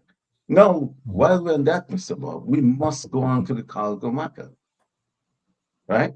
Yes, because that was also raised. The Calco question was raised as well. Because you asked me about the question of finance bill. So Calco came in here on a finance bill program. And on that program, Mr. Garth Andrews came into our office, said that he is the brother of the Minister of Agriculture, Lennox Andrews. That's what he says. I don't know that's or not, right? But he's the brother of the Minister of Agriculture. So he came in there, and that's his reference. So he started a job in Grenadian, work a job that was given to him, and he wanted to aggregate and asphalt and so forth to be credited. Well, we believe in his professional. He's the brother of the minister. Let's give him a chance of credit, but on the basis of a credit agreement. After several weeks of not signing the credit agreement, but collecting the material, asphalt and so forth, right? He then told us they have no asset in Grenada, they're not registered, so they could not sign a credit agreement. We then agreed, okay, they'll get a bank guarantee. Past 30 days, 40 days, he could not get a bank guarantee. That's a red flag. You come here, finance bill, and you cannot get a bank guarantee. That's a red flag. So when you could not get the bank guarantee, we had to stop the credit, at which time it was hundreds of thousands of dollars, right? And we said, okay, going forward, you have to pay. You have to pay us in advance. And Mr. Bob, I get call you to show your audience to check. Miss Calco, Miss Andrews paid us a check of $198,000 several weeks ago. Up until now, we cannot cash it. The bank gave us back. You could put it up on the screen. I give you that permission. Yeah, we would also share that.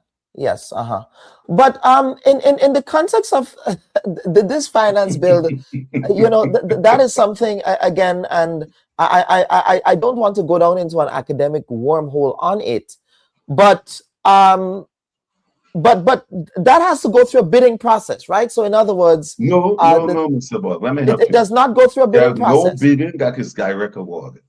And the unfortunate thing about this is that you have companies who have won award, including ourselves, and have not been handed award yet.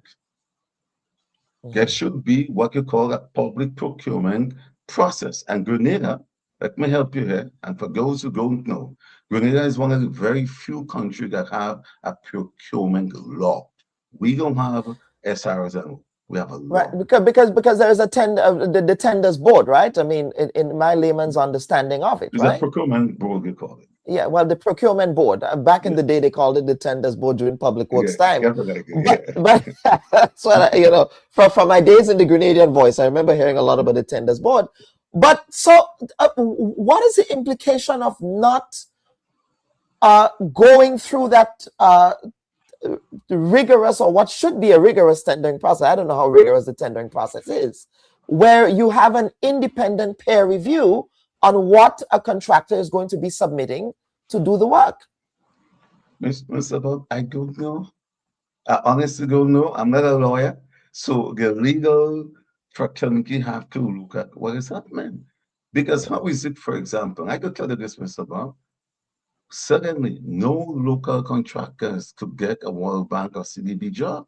You have city defense in the countryside, you have bridges, and the local contractors, all your clock. I get, you know, the facts have to be known.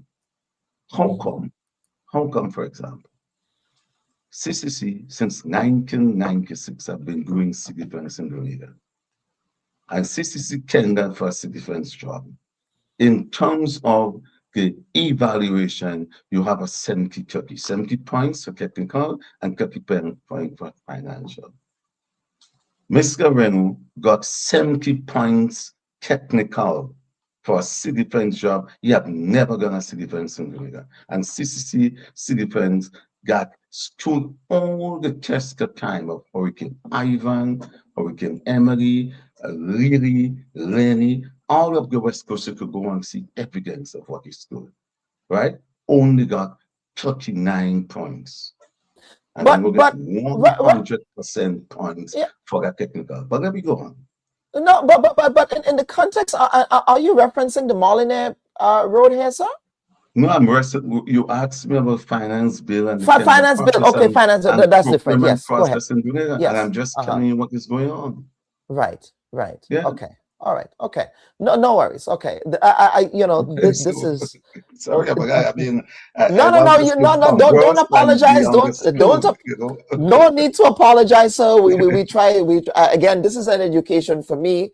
In this, you're the subject matter experts. You know, you people like yourself are the subject matter experts on these matters. But the same question that I posed to Mr. Reno last week, and I would pose the same question to you here, sir. And that has to do with the question of asphalt quality, because that has been in the domain a lot, simply because I think we see in Grenada, for example, a pothole gets patched now, and perhaps a month or two later, that same pothole, you know, is back, you know, after being patched, right? And so people get frustrated with it because, and of course, you know, as the Minister of Infrastructure, the Prime Minister says, you know, we have to consider all of those other variables, you know, the climate variables, right? Even the trucks that are on the road. Former Minister Anthony Boson, former Finance Minister Anthony Boson, he proposed a specific tax on trucks because, you know, we have very big trucks on the roads, right? But let us talk about because I think the asphalt quality here really would serve as which should be the nerve center, really, of how those roads last and the sustainability of the roads. So let's talk about that, and specifically the mixed design and all of those things that goes into asphalt in Grenada. All right, so Mr. Bob, let's put things in context. We first of all have to establish a type of asphalt. There's what you call cold mix asphalt, which is a temporary form of asphalt. You normally don't get more than 3 to 6 months, a couple months of use and sustainability of that asphalt. It's called cold mix asphalt. We don't do that. We don't sell that. We don't participate in that. Because we're not the only ones doing asphalt and road in Grenada. So there are people who do cold mix asphalt. And you can see, for example, a lot of the pipeline projects, they lay pipe, they cut the hot mix asphalt, they mix, and they replace it with cold mix asphalt. So you will see serious deformities on the sections where the pipe are laid, where cold mix asphalt is used. And God forbid the rain season. So that's cold mix asphalt. We have absolutely nothing to do with that. There are people doing that. The government is doing some themselves, and we have nothing to do. And then there is hot mix asphalt. Hot mix asphalt is a total different kind of asphalt. Hot mix asphalt is like you have many bread. It's made of flour, but you have sandwich loaf, you have baguette bread, you have hot dog bread, and so forth. And it is a recipe, right, of ingredients that go into hot mix asphalt. So what we do, and I can speak for ourselves, in our hot mix asphalt, we have what you call a mixed design. A mixed design has to go with the required, right, use and specification. So for example, you have a road where vehicle runs on. You take a road like a cliff road.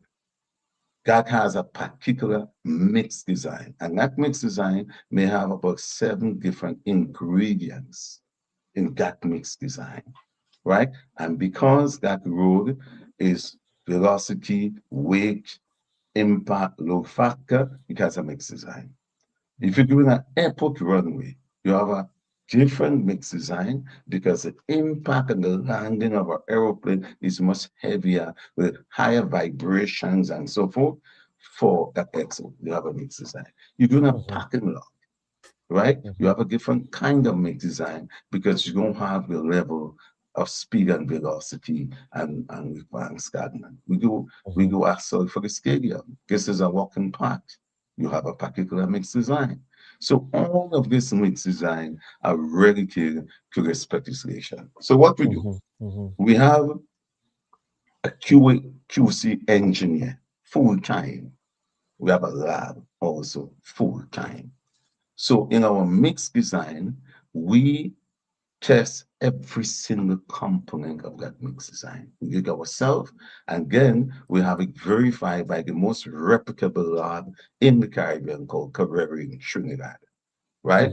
So we ensuring here, we're looking at superior quality here.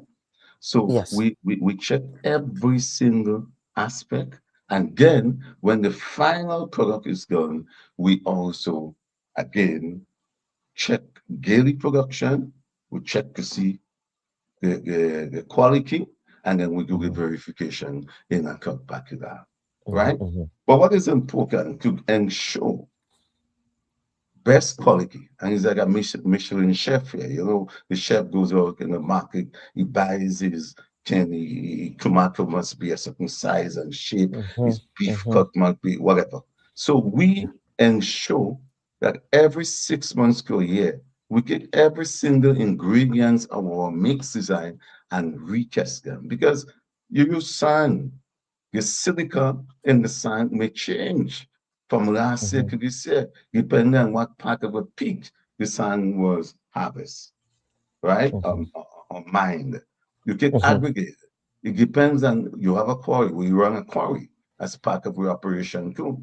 But in the quarry, you may have the different mathematics of the rock. Some are harder, some are softer. And you have to retest. The mercury level may change, the silica level may change. So in that way, you are keeping a track, right? And your quality and design. And each year we do that. We don't go down the road to tell you that we've been using that for the last 10 years, or we've been using that for the last 20 years and it worked. No, it does not work like that, because these skins are influenced by specific gravity, and many of those skins, and each of those skins have to be checked on a regular basis. I see material coming here, Mr. Baldwin. When I go to Trinidad with my mix design to test, I get what you call a phytosanitary certificate. What that is to make sure that I do not transmit any disease to Trinidad, any bugs, anything in my asphalt that I'm going to check. A phytosanitary certificate. I see aggregate coming here. All kind of aggregate coming for rose, cheap stone, whatever. I would like to see the phytosanitary certificate and what it says. What it says. And who is this? I know that the Grenada Bureau of Standards, they have oversight responsibility here in respect of testing the asphalt quality. But what I've heard you say here is that you also do your own quality, internal quality assurance, if you will. So let us talk about, and this is a curious question. Again, I'm the layman here, but this is such an informative and educational, you know. Let us talk about the role of the Bureau of Standards, the Grenada Bureau of Standards historically, in ensuring that whatever material is, you've mentioned some of them here, that is to be used in projects, that they meet a particular standard, and do they have the power as the Bureau of Standards to say, well, this does not meet quality, so therefore you have to go back to the drawing board? And is it a case where perhaps if the Bureau of Standards says, well, this doesn't meet quality, that the Ministry of Infrastructure could say, well, yeah, we would still go with it anyways? Well, let me help you. Standards are normally international standards. So you have something called ASTMA, like your ASTMA 44 ASTMA that refer to particular testing standard, right? And because you have international testing standard, machines has to be calibrated to meet those standards, right? So the Bureau of Standard is one institution that does testing. They are not the one to be kicked. They are one to test and make sure the international relevant standards are met. Okay. Right? So we have our lab with new equipment that we test, but we do not rely on our tests. We send it to Carey Lab in Trinidad, which is a highest testing institution. In fact, they train the people in the Bureau of Standard, highest institution in the Caribbean, that we do a verification test. Some things we go to the Bureau, but let me make it very clear. Some of the equipment in the Bureau are outdated and they have calibration issues, right? For example, when we had to do asphalt, the Bureau could not test the asphalt because at the time, the machine broke down, and for several months, they could not do it. We had to go to Trinidad and do it. Okay, so that's how the testing process goes. Interesting. Now, a viewer is asking a question here, and let me pull it up. I'm not too sure if you are responsible for that road project there. I'm going to pull it up. And this is the viewer question from Chris Davies. Does anyone know who refurbished the Tivoli to Mount Rich Road approximately 2021? Still no potholes. These are the contractors we want. Well, that's the St. Patrick's Road I'm talking about. That's the St. Patrick's Road you referenced. Yeah, I did that because let me put it in context. I remember growing up, and that is a joke. There's a place called Google Bailey Hill, right at the beginning of the road from that side, the Moncrief side. And when you get to the top of that hill, you legally had to send somebody to the bottom of the hill to see if anything coming up and wait at the top until they come up. And if you're going down, likewise. I remember we going to the airport several times with my father's car, and we had to stop on top of the hill to make sure it's clear. That now you go and see the transformation of Google Bailey Hill. That's what we did. We did that complete road, and up until now, finishing 2021, there's not a pothole. And that's why I was referring to Points Field, right? And when I was talking about asphalt, I challenge anybody here. Go and drive on the roads that CCC have done, and go and drive on the road that Renault asphalt, and you see that total difference in the rideability of the road. There is something called a rideability test. Go, I challenge anybody here. Go and do a rideability test. Right? A rideability test. Okay. Yes. Go and do it. It's done in Newtons. Someone is saying, Bob Marisher is saying, you're asking all the right questions, Dr. Bubb. Inferior concrete and asphalts are all within the purview of the Bureau of Standards. Some simple tests like some set for concrete can be, I guess, I believe he's trying to say can be situated. Mr. Marisher, I think we lost the tail end of the comment there, sir. But you also work on the repaving of the Morris Bishop International Airport. I know that's that was a Chinese funded project. Yes, I believe that project is complete now. It's as part of the we airport. were subcontractors. We Subcontractors. We supplied all the material and chip stones and so forth. We worked along the Chinese every night. Right. All right. Let's. We're just trying to get some viewer questions before we get to the final. We have 2 segments to go, folks. Today will be a bit of a marathon, but this education. I love being educated in as much as I love educating. And this morning's session was an education, I think, for a lot of folks. We all have to do that. I mean, I know it's a program, so I wake you. yes, absolutely. So we're just going to get the question. Let's go. As he made mention about pests being brought into Trinidad, I'm not sure that's not relevant for this conversation, sir. Let's go. We have to design our roads for the axle weight. Asphalt mixture is a science. And if companies associated with asphalt industries do not employ those practices, they should be shut off any asphalt jobs. Your thoughts? Of course. That's why I said the bearing factor, the weight, right? Whether it's a 50-ton, 60-ton, 70-ton vehicle, you design according to those requirements, the specification for the roadway and the use. That's how you make your mix design. Because remember, when a vehicle traveling, there's something called castor and camber, which is the forward rolling of the wheel and the side tracking of the wheel. And the castor and the camber creates a vibration which goes into the sub base and the base, right? And depending on how the asphalt and the sub base is designed, it can vibrate it out of proportion. So you have to have a design mix, and that's why you have things like ensuring voids. So, for example, if you're doing an airport runway, the stone shape has to be specifically rounded. It cannot be sharp. Whereas you can get away with a flat stone face or concrete because there is no driving impact accordingly. And because concrete goes in a different way, you cannot break. But because asphalt is a pliable concrete, right? The impact is different on a runway. It must be wrong. It's just anything flat, the sharpness comes through over time, the asphalt, right? Yeah. And that's why, for example, I want to clarify the True Blue Road, because that has been an issue. When we were called to do True Blue Road at short notice, because a paving job.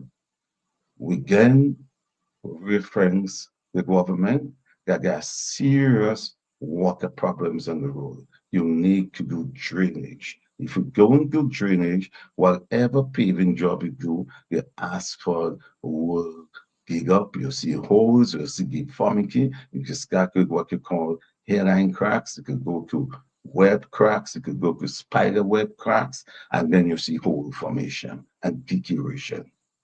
The government position, no, just pave and go. But I'm very happy to see now that some of the corrective measures have been done by putting in drains and sidewalk. And that certainly would correct that situation. So I wanted to clarify that. Yes, yes. Drainage is a serious issue, sir, in the context of Grenada and the built infrastructure. I'm not an engineer, but I think a big part of it is just the built environment, one, but a lot of our people are just nasty. Sorry to say. We just throw plastic, we throw garbage, we throw anything in the drains. And then we wonder why the drain, I mean, I'm not an engineer, but you would know better than me. And then we wonder why we have floods, why Grand Dance over floods, why Tongue. You go down in Tongue and, whenever it rains, it becomes a river down there. The river of the town of St. George, and I think that's a big part of it too. And it has to be value for money, Mr. Bob. It's a question of value for money. Why? Yes, indeed. You should have put in the drains before, and then you don't have to go back and spend that money after. The value for money is a question of the carrying capacity. Not putting the cart before the horse. But there is a curious question, and then we'll get to closing comments, sir. Someone is asking about, this is a WhatsApp question too here, which again, dovetails with the comment here. In terms of your quarry business, the question posed on WhatsApp is, in terms of your quarry business, did you get an EIA to do the work, and what did you also receive any pushback from residents in, I believe your quarry is in Manhattan, in respect of issues of dust and so on? Is that an issue that emerged for you? We have an EIA, and this quarry has been going on for many, many, many years. But let me say this about our quarry. In the last 4 years, right, we have had some pushback, some residents. Can I like to be a fair person, right? Some gusts, the wing factor. So what have we done? We have invested in modern machinery. Millions of dollars we spend to buy what you call movable crushing plants that are concealed and show. And you could ask anybody in the area, what difference did it make, right? We moved from where we were crushing at a high point, right? And we moved down to a very low point where the wind factor is much less. But let's face an honest reality. This quarry has been long before residents was in the area. Long before residents was in the area. Residents came and make a quarry here, right? So not because of that situation, we have to display any kind of arrogance. We have to work with the residents. And in working with the residents, even though they came, where we have to say that this quarry has been there over 50 years, right? But yet, we still have to be mindful of people. I give you one example. In the middle of Toronto, there is a quarry. Maybe you don't even know that. No. In the middle of Toronto. And you know what the Toronto government position is? Whoever wants to come and build can build, but this quarry not moving because that is mining and that is important for us. In the middle of Toronto. I'm just saying this, right? But we have to work with the resident, and we have bought new equipment, right? Modernize our operation and keep going with dust level. So that is how I would answer this. Yes, and that's a very, because that has come up a lot in the context of what's happening up there in Woodford. But I made the point to last week is that, in the absence of a proper land use policy, people can haphazardly build anywhere. It's still a free market enterprise. If somebody's selling their land, if I sell in my land and somebody wants to buy the land, I sell it for them at the best price. So I mean, I think a land use policy is something that needs to be put in place too. So, Mr. Bob, I mean, we have to face the quarry was there first, and people came and built. We cannot compare that with what people want to compare the Woodford situation. You cannot compare. They're not comparable. The people was leaving in Woodfair. And I mean, when Mr. Reno will come and say 6 o'clock in the morning, right? On a religious morning, you know, we are religious people here, you know. We are heathens. It's a Catholic Anglican religious morning. 6 o'clock in the morning, you come and stack up your asset plant and showing reels under a lady house. So that lady had no right to be sleeping and waking in the house that you stack up an asset plant with all these fumes and all this machinery and noise and truck coming. 6 o'clock on a Sunday morning and come beating your chest about that. That's inhumane. And the people at Concord should stand the ground for the right. I'm from Concord, I haven't gone up there, but the people should stand the ground. Yeah, you're definitely from that area. Yes, sir. Mr. Reno, this is, I said Mr. Reno, Mr. Louison, I apologize, sir. Mr. Louison, that was a slip of the tongue. You know? But Mr. Louison, sir, thank you so much. I'm going to offer you an opportunity for closing comments, sir. And I do hope that, you know, you can identify people like yourselves, experts in the field, you know, whether it's yourself, Mr. Reno, you know, I think based on a lot of the viewer comments, you know, we've received here, somebody said, we welcome you back. We want to come back on the show. But the point is, I think that there has to be an education, especially for me, around public infrastructure issues, you know, and I think a lot of the times these things are also politicized. But for us, I think it's about public education and really understanding what careers exist in the field, you know, that people can get into, because construction is a very lucrative area. It's very rewarding. And you use the story of the flag lady here. And, you know, I think those are very important areas, you know, that I think. And we have another WhatsApp comment saying here, somebody with a 908 area code, looks like, you know, saying that this was a very informative program. But that viewer, sir, is asking you to clarify whether or not the St. Patrick's Road construction was either CCC versus CCCI. Can you clarify the difference there? It was CCCI. Okay. Okay, CCCI. Okay, very well. Okay, thanks for that. And let me also qualify, because I know where they're going with this. I've been a director and power of attorney of CCC since 1996. So it's the same local content of the company that has more or less fully localized in 2019. I've been there since 1996. So that's it's CCC. Okay. So thank you, sir, for that clarification. Okay. So over to you, sir, for some closing comments, and thank you for agreeing to speak with the Bubb Report. Well, Mr. Bob, I really thank you for having me in your program. I want to thank the listening public or Grenadians who have been listening, but I particularly want to thank my workers, because at the end of the day, for me, Mr. Bob, Grenada first. Grenada first, and the human factor of Grenada first.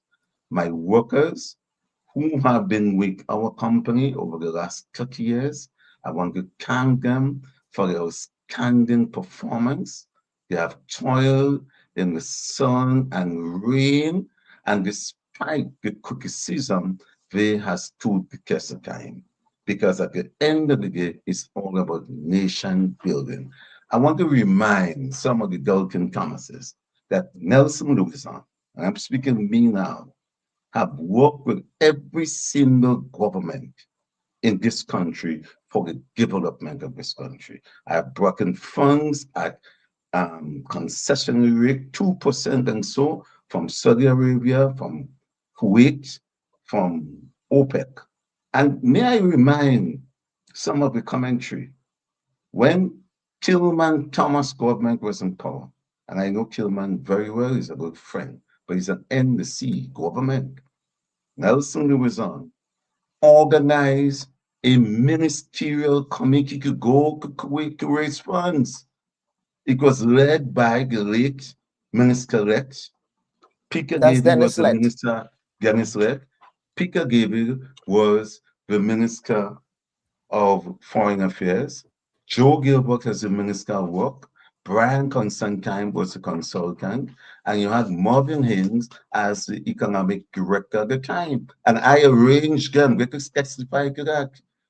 I arranged them to go to Kuwait. And I could challenge, in closing, I really need to thank the family, but I want to challenge any political leader in this country. And I put it out there, come back and tell me who I have not helped or worked with across the board of Grenada first. You could go to NDC, you could go to NNP, you could go to DPM, any one of them, I challenge them today. If Nelson Louison have not participated in the development of the cause. So once again, I want to thank you, but most of all, I want to thank the workers of CCC. And as long as I have life, I'll be just standing for them, and I'll be just standing for the local contractors who I empathize with today, who some of them are going to lose their business. And I'm not guessing that because a lot of them call me to offer to sell equipment and think they're closing out. And that's the reality we have to face. But I will stand with my workers to see them through this time. Thank you, Mr. Bob. Absolutely, Mr. Louison. Thank you so much, sir, for appearing on the Bubb Report this week. Yes, viewers and listeners, that was Mr. Nelson Louison here speaking to really issues of roads, asphalt, and infrastructure in Grenada. A very, very extensive conversation. And we will take a quick break because I do not want to keep my final two guests waiting. We'll take a quick break and come back for the final segment of the program. Please stand by for that. Should your loved ones pass on, they deserve to be treated with dignity. And at S.A. Johnson Funeral Home, we can provide you with that service. We can take you every step of the way during your sorrowful moments. When that need arises, call S.A. Johnson Funeral Home at 347-777-9797. That's 347-777-9797. S.A. Johnson Funeral Home is a Caribbean family-owned funeral home here in Brooklyn, providing funeral services, but in a dignified way. From cremation to burial to the repatriation of your loved ones, you don't have to go through the hassle, as we provide exceptional service that allows you to mourn and heal peacefully. For more information, visit our website, www.sajohnsonfuneral.org. Send us an email at sajfuneral@aol.com or call 347-777-9797. S.A. Johnson Funeral Home, because you deserve to be treated with dignity. Hi, everyone. The Bubb Report is committed to being fearless, balanced, and independent, bringing you the stories that matter most without compromise. Now do us a favor. Remember to like this video and subscribe to our channel. Hit the bell so you never miss an update. You can also watch us on GBN TV every Wednesday at 5 p.m. Catch us on WPG10 television every Sunday at 8 p.m. Your support helps us to keep journalism free from bias and influence. And together, we can make sure every voice is heard and every fact is verified. Thanks for watching.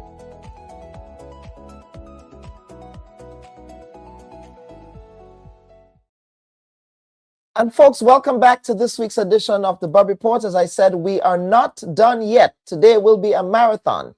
And I'm supposed to be attending an event, and my friends are yelling at me because essentially we're not done yet, but with the Bubb Report. But we do have to get on with it. Now, the New National Party held its annual convention last week, Sunday, at the McDonald's College in the St. Patrick West constituency. Now, during the convention, new faces emerged on the party's executive, with Dr. Adrian Joseph replacing Dr. Keith Mitchell as the party chairman, and Mr. Dylan Charles replacing long-standing General Secretary Roland Bowler. Now, in Caribbean political parties, the General Secretary is the chief administrative and operational officer of the organization, serving as a critical link between the political leadership, internal branches, the constituencies, and the national electorate. In some democracies, the General Secretary serves as the party's CEO and is also responsible for finances and the day-to-day running of the organization. Now, in the context of the NNP in Grenada and the NDC as well, they do have a separate treasurer responsible for financing, and is often also involved in political strategy and policy drafting. Dr. Keith Mitchell was the first General Secretary of the new National Party when the NNP was formed in Grenada in August 1984. Now, he served in this role during the party's landslide victory in the December 1984 general election. He then went on to win the leadership of the party in the January 1989 convention. Now, over the party's history, Clarice Charles also served as the party's lone female general secretary. And we are now joined by the new general secretary of the new National Party, Mr. Dylan Charles. Mr. Charles, welcome, sir, to this week's edition of the Bubb Report again. Hopefully you might be a regular guest, and hopefully if your party wins power, you will not start ignoring me after you guys get power. So it's good to see you again, sir. Always a pleasure. Always a pleasure, Bob. Yes, absolutely, sir. Now, and some Grenadians may know you, but before we get into the brass tacks of your new role as General Secretary, as a fresh face in the party, let us talk about who Dylan Charles is for the benefit of Grenadians who may not know who you are. All right, so from a family standpoint, I think I should start from a family standpoint. My name is Dylan Charles, everyone. Good afternoon at this point. My segment was supposed to be in the morning, guys, but y'all had a very interesting segment before. I was tuning in because I had to be on at a certain time. And kudos to Bob and his guest for enlightening the country on asphalt and infrastructure. But again, so my Charles, and Charles is, by the way, the most popular surname in the phone book. My producer told me it's the most common surname in Grenada. It is. Because he's also a Charles. My producer is also a Charles. Yeah, we used to play this game when we were younger in primary school, where we would count or we would check in the phone book to see which was the most popular. And then when we did it, we realized that Charles was actually the most common. No, it is. But my Charles hails from originally Birch Grove. Particularly, my grandfather and grandmother would have moved to Grand Bar, St. Mary's Road. They are Eric and Leah Charles. I am the grandson or the son of one of their children, Ricardo Charles, together with his wife, Hermelyn Charles. They are my parents, well-known bankers. I am an attorney at law by profession. I am now the managing partner of Henry and Bristol, previously owned by James Bristol, and before him, Carol Bristol. So it's been 2 years, actually, going on 3, since me and my partner have bought out Mr. Bristol from the firm and have managed and brought Henry and Bristol into the future, into present day. I also own a promotion company with my brothers called C4 Promotions. And we also own a mass band by the name of Vibe Mass with a Trinidadian entity named Yuma Band, a Yuma Mass out of Trinidad. There's another company that we own as well called Showbiz that is responsible for infrastructure. So in a nutshell, I believe that is Dylan Charles, unless you have any other questions for me. And as I have Mr. Bob here, I am an alumni of the Presentation Brothers College, the best male secondary school on island. Well, I was not going to forgive you if you left that out, sir. I was not going to forgive you at all. What were you in Dominican House in PBC? I actually was in Fimber House. Ironic. You were in the Yellow House, just like Dr. Keith Mitchell was also in Fimber House. Deacon Mitchell was in Dominican House, you know. Another PBC boy again. Here they come. Okay, we produce leaders. But okay, let us get into it, sir. And you've just articulated here, you are in the legal field. You also in the promotion business. I think especially a lot of more younger Grenadians know you in the promotion business, C4 Promotions and the work that you do there. Sometimes, full disclosure, sometimes I would consult with you and your brother, or your cousin, or might be your cousin, one of them. Anyways, on matters of promotion, anytime there is pushback, Lyndon is his name. Is Lyndon your brother? Yeah, Lyndon is my oldest brother. So I'm the Your youngest oldest of brother. 4 boys, by the way. You're the youngest of 4 boys, right? So, but I would sometimes consult with Lyndon on you know, some of the issues happening in the promotion space for my own education whenever we having programs that speaks to promotion. But let us talk about that curiosity that some folks may have about your interest in coming forward to serve in frontline politics at this time. Yes, so I believe that I'm pretty much very successful in my own career at this point, and also that I always believe, and I actually ask, why not? Why not come forward? And I want the younger listeners or people my age or younger, and I don't want to single out anybody because I believe everyone has some youth to them, but why not at this point in time? I believe that we must become the change we want to see. I believe that the party has gone through a transformation, and I want to be a part of that transformation because at the end of the day, I want to be able to say I helped build Grenada. I want to give back to the community. I want to help foster growth and development in the Grenada. And I believe that that is one of my callings, and that is what I want to execute and be able to say I give back at the end of the day. And why not frontline politics? I am essentially trying to be, or want to be, not trying, but want to be a bridge or lead by example to the next generation, that the time is now, that if we want to see change in Grenada, we need to step forward, whether it be, and it needs to be at the front. The old guard, and unfortunately we have to call it the old guard at this point, they are retiring, they are stepping back, and we need to come forward and show that we are ready to be the leaders of the next generation. Why did you choose the New National Party? Is it because of familial ties to the party, did you really also consider other options? Actually, I did consider other options, but when you evaluate everything, Mr. Bubb, and I want to say that I'm 35 this month actually, and I don't know if everyone has the same experience as me, or if I am the only one that has this memory, but every major development, every major investment, every major project has been done or completed under the New National Party. And I wanted to align with that. I could rattle off right now probably 20, 30 projects that I'm aware of during my young life on this planet that the NNP has brought to Grenada and completed on behalf of the people of Grenada. And the impact I could see that it has had on the economy and on the people of Grenada. If I could just single out one that I would have witnessed, or two that I've witnessed just from sitting under the tree at PBC, is the cruise ship terminal. If we look at that project alone, and the immense impact it had on our taxi association, we're talking cherries, orange and apples at this point, because you went from cruise ships docking outside in the waters of Grenada to, and that would have been getting passengers on the range of 300, 400 passengers, to these large cruise ships docking on a port and having their entire capacity come off. That ripple effect alone would have impacted the taxi association, the water taxi association, the vendors, the beach share vendors, etc. That is nation building. That is impact. That's encouraging economy and growth of the economy. And it was like it's projects like that I saw and admired that the NNP were able to attract the investors or the funds to do, and were able to complete and have that impact on the country.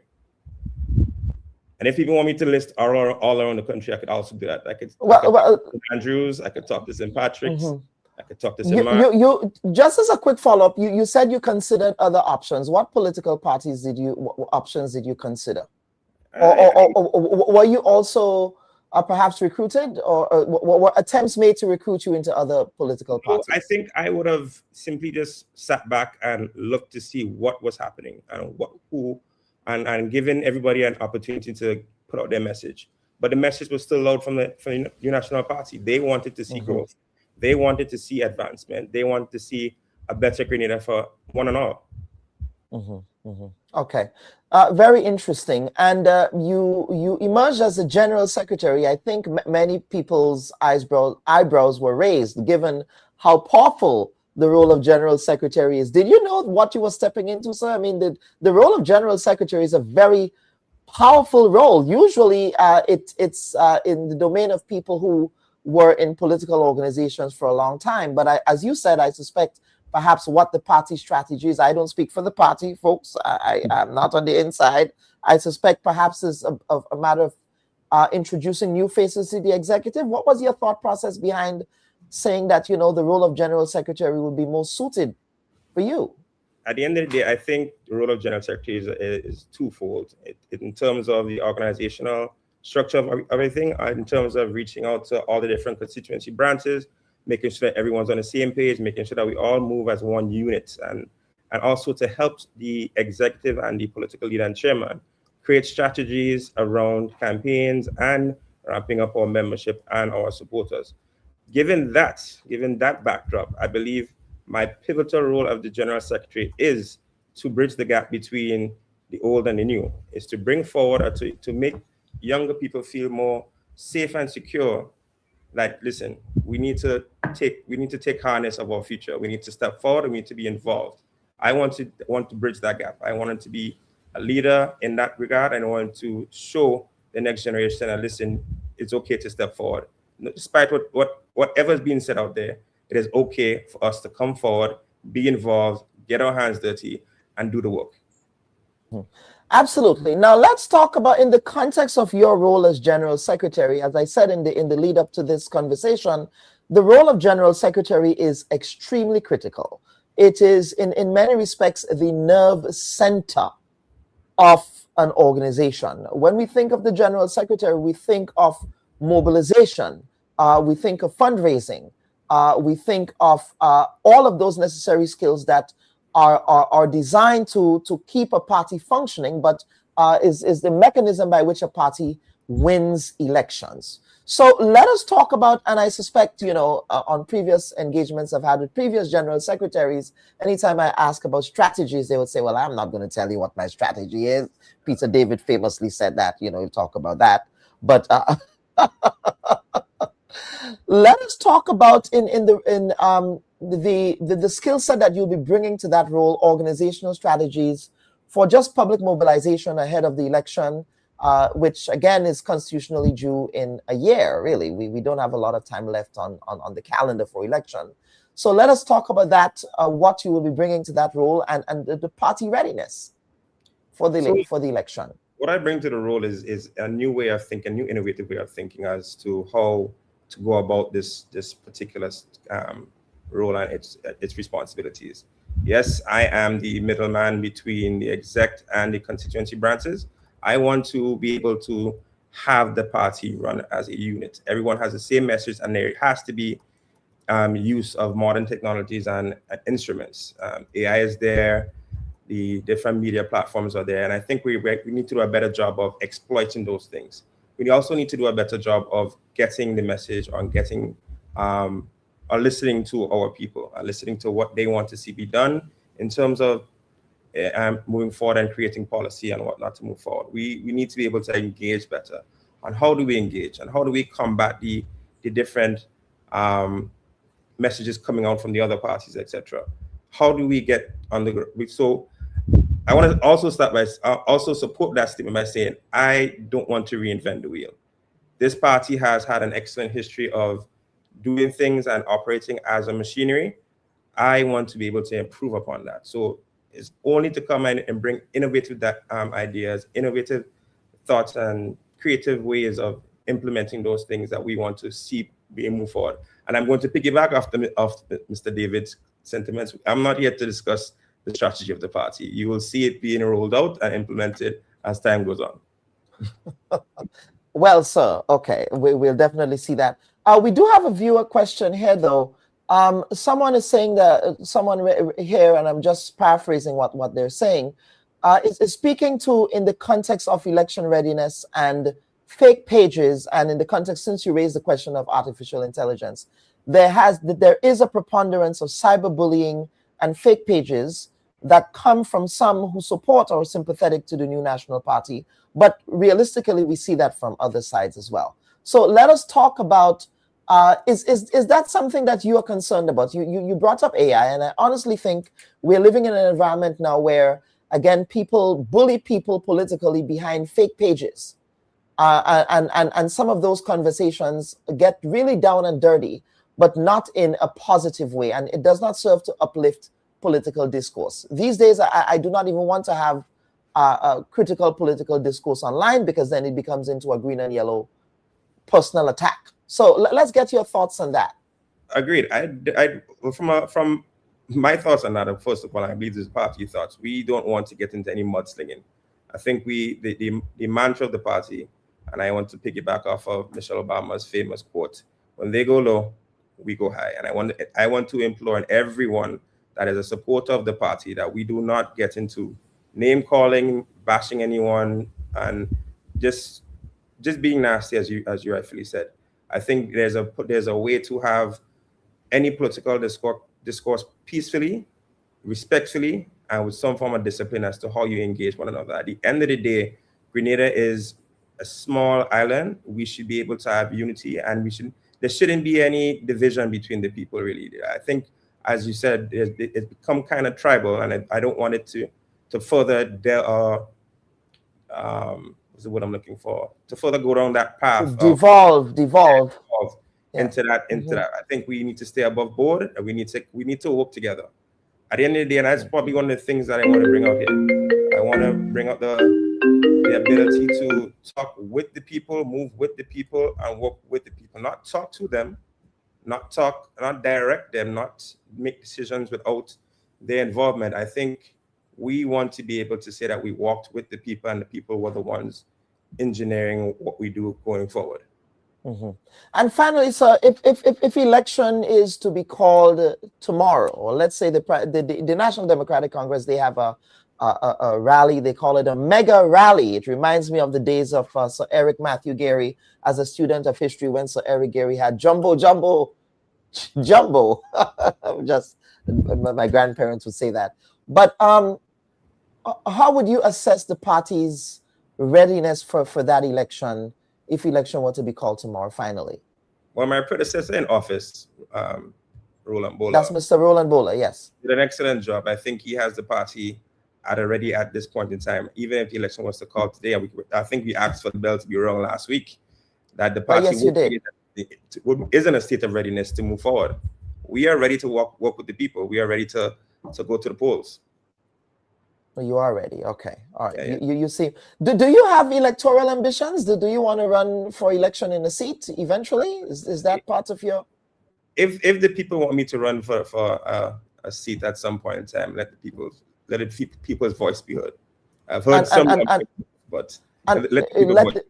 let the people's voices be heard. I'm sure NDC folks would love to hear you say that's part of their motto. But what constituency? Would it be St. George's Northwest? Would it be in St. Andrew? Have you considered an area?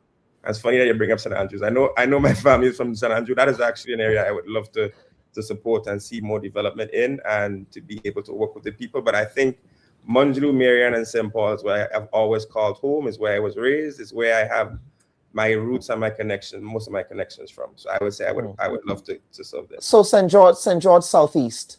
I believe that's St. George Southeast. Yes, that's St. George Southeast. Mr. Charles, is there anything else that you want to that we did not have a conversation on, that you want to add before we end your segment, sir?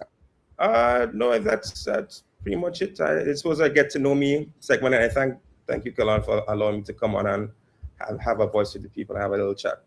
I want to again implore, in my last statement, to implore on the youth to be more involved, to get involved, to step forward and get involved in frontline politics. This is Grenada. This is your future.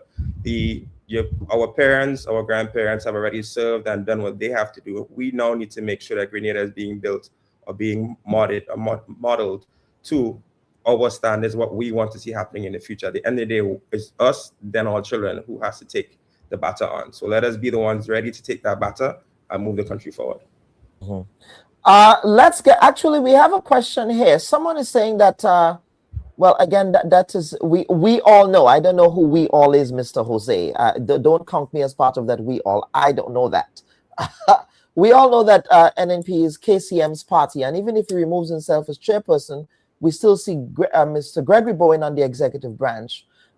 So I think the viewer is asking in terms of the continued influence of Dr. Mitchell on the executive of the party, even though he's no longer serving on the executive. So while we thank Dr. Mitchell for all that he has done for the party and all that he has done for Grenada, he is no longer a part of the executive. This is a fresh new executive blended with the youth and blended with experience. Honorable Gregory Bowen was mainly there to show and add some guidance in terms of processes and how the process needs to be executed. I want to believe that he is there as a mentor at this point in time. I believe he's there as a mentor at this point, and that this party has transformed and has a new energy to move forward and bring Grenada into the next phase of development. Very well. Okay. Very well. Okay, sir. Mr. Pele Dabo, who is also a PBC past student, is correcting me on my use of the word alumni. So I guess we are alumnus of PBC. Thank you, Mr. Dabo. Thank you. Alumnus. Old boys. Old boys at the end of the day. We are all old boys at PBC. Who are we? We are the boys at PBC. Let me not get started because I'll start singing. We'll start singing the school song, right? Exactly. The Grenada boys are we. Absolutely. Mr. Charles, sir, thank you so much for appearing on the Bubb Report this week. All right. Thank you, man. Yes, absolutely. Viewers and listeners, Mr. Dylan Charles, he is the newly incoming General Secretary of the new National Party. Really, it was sort of a get-to-know-you session, and I just want to say that over the next months, of course, assuming that election will be called when it is constitutionally due, our attempt here on the Bubb Report will be to do a series of get-to-know-you for the various caretaker candidates representing all three main political parties in the state of Grenada. Next week, we're going to have another caretaker candidate from the new National Party, and we will be working on getting folks from the ruling administration as well as from the Democratic People's Movement. So history would recall that back in 2022, this platform, we held get-to-know-you caretaker candidate sessions with caretaker candidates of the main political parties competing in the Grenada elections. And it is our intention as well, folks, we are going to make a pitch this time around, the second time around, to have a nationally televised debate with both the political leaders of the DPM, the NDC, and the new National Party. We are attempting to make a pitch to all of the leaders to have a nationally televised debate in advance of the elections. Everyone knows my credibility with respect to moderating panels and my credibility with respect to ensuring that the issues we bring to the fore are properly evidence-based and research-based. And we intend to do that in advance of the upcoming election. So I do hope that we do get that buy-in from the citizens of Grenada for that purpose, because I believe the Bubb Report has established itself as a most appropriate and competent medium for that to occur. And folks, we want to get into the final segment of the program, and we'll just take one final break and come back with Mr. Siddiqui Sylvester for a very disturbing story, what I consider disturbing story and concerning story over what I would call Grenada's continued prejudice against people of African descent, wherever they may find themselves, whether that's in Nigeria or in Haiti. Because, you know, there is always, right now, there is this anti-Nigerian xenophobia that's happening in Grenada right now, and that's what I call it.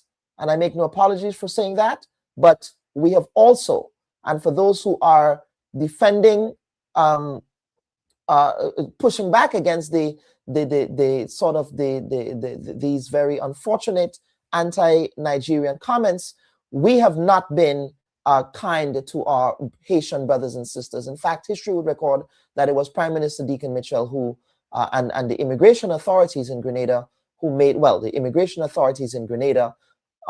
made the decision to deport Haitian nationals back in 2022, I believe. That was in the first half of this current administration's term in office. And it seems to be happening again. And we'll be hearing from Mr. Siddiqui Sylvester about that. So please stand by for that conversation.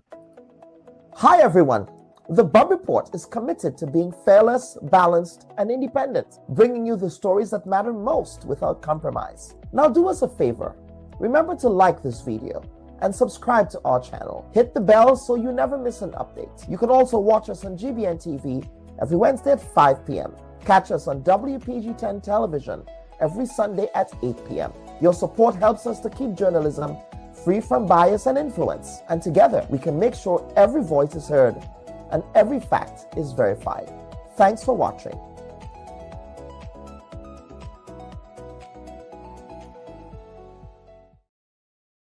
And folks, welcome back to this week's edition of the Bubb Report. We are now joined by Mr. Siddiqui Sylvester. Of course, many Grenadians know Mr. Sylvester in the entrepreneurial space, in the travel and tourism space. And we do want to welcome Mr. Sylvester here on the program today. Now, Grenadian immigration authorities, folks, are being accused of turning away Haitian citizens who were granted provisional work authorization to work in Grenada. So these were not irregular migrants who were randomly coming on a flight. These were folks who were granted a provisional work authorization in Grenada. And essentially, one Grenadian entrepreneur we have here, Mr. Sylvester, is expressing frustration at the decision by immigration authorities to turn away these Haitian citizens who are also CARICOM citizens. Haitian nationals are also CARICOM citizens. We talk a big game about free movement and all of that, but we treat our Haitian brothers and sisters in the same way we have vitriol for our Nigerian brothers and sisters. It was this administration who deported Haitian nationals. So those who are sympathetic to the administration, defending, pushing back against the xenophobia we're seeing from some quarters in Grenada, this administration also deported Haitians back in 2022. But Mr. Sylvester, welcome to this week's edition of the Bubb Report, sir.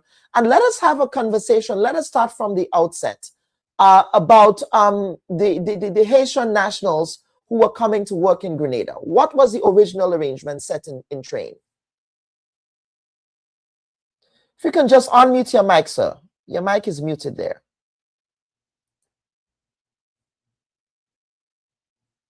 Let's see.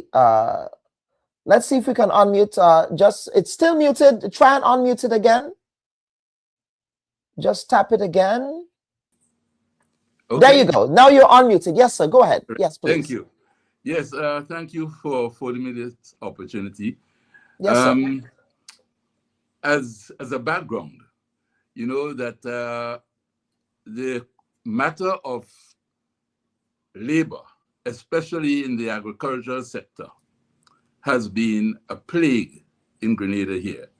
I remember our Prime Minister visiting the farm of that enterprise that has an outlet in La Bay Market in New York. And yes, when sir. he asked the owner what was his biggest problem, unhesitatingly, he responded, labor, right? It's no secret that you cannot find agricultural labor in Grenada.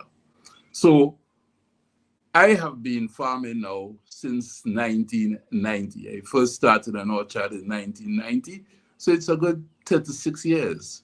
Ivan destroyed my entire farm, never got any help from anyone, the government or anyone at the time. And basically, so I ceased farming, and during COVID, I restarted. However, the problem of labor has been plaguing me. So I applied, as a matter of fact, a group of Grenadian nationals had a discussion with the Minister of Foreign Affairs sometime last year with respect to Haitian nationals coming to Grenada. And I must say that the Minister of Foreign Affairs did give his blessing and supported me in my endeavor. I contacted... That's Mr. Joseph Andel. Yes, yes, very helpful, I would say. I did contact some Haitian nationals outside of Haiti to determine if they can assist me with finding Haitian nationals who are credible within Haiti who would want to work in Grenada. And they did. I did apply to the Ministry of Labor for a work permit. That has been really, really a problem. It took a lot of months. Eventually, I had the intervention of the Minister of Labor, and I received this provisional acceptance of the documents that was sent by the two applicants from Haiti, with the stipulation that 7 days after arrival in Grenada, they would present some documents which the Ministry of Labor wanted in printed form. They had emailed these documents before, police records, etc., translated, etc. But the Ministry of Labor wanted physical copies. In an age where we say we're doing away with, paperwork, and we have electronic. And we are digitizing everything. Yes. Digitizing. Yet they wanted it. So the Ministry of Labor sent me a letter on the 11th of April saying that they had favorably considered the application, and 7 days after arrival, they should present these documents to the Ministry of Labor to complete the process. And this letter was copied to the Chief Immigration Officer. On the basis of that, I then went ahead and got the necessary tickets, got transit visas from Antigua, and they proceeded. The Antigua government agreed to give them the transit visas. They proceeded to Antigua. And before getting to Antigua, I contacted the immigration department here with respect to allowing them to arrive. There was some back and forth with them, and they said, first of all, they didn't receive the letter, or they had no copy of the letter. I sent it to them. I understood that the Chief Immigration Officer was out of the island. I spoke to his secretary. She then put me in touch with the acting Chief Immigration Officer. And after speaking to him and saying to him, look, you have this letter from Labor, and I needed to have these people in there already in Antigua, and I need to have the permission. He said no, he would not grant them permission to come to Grenada. So the Antiguan authorities kept them overnight, and we sent them back to Haiti the next day. Did the immigration department offer a rhyme or reason for the decision to deny these workers entry? Did they make a determination as to whether or not there might have been a flight risk, or did they say? I mean, they were coming in your care.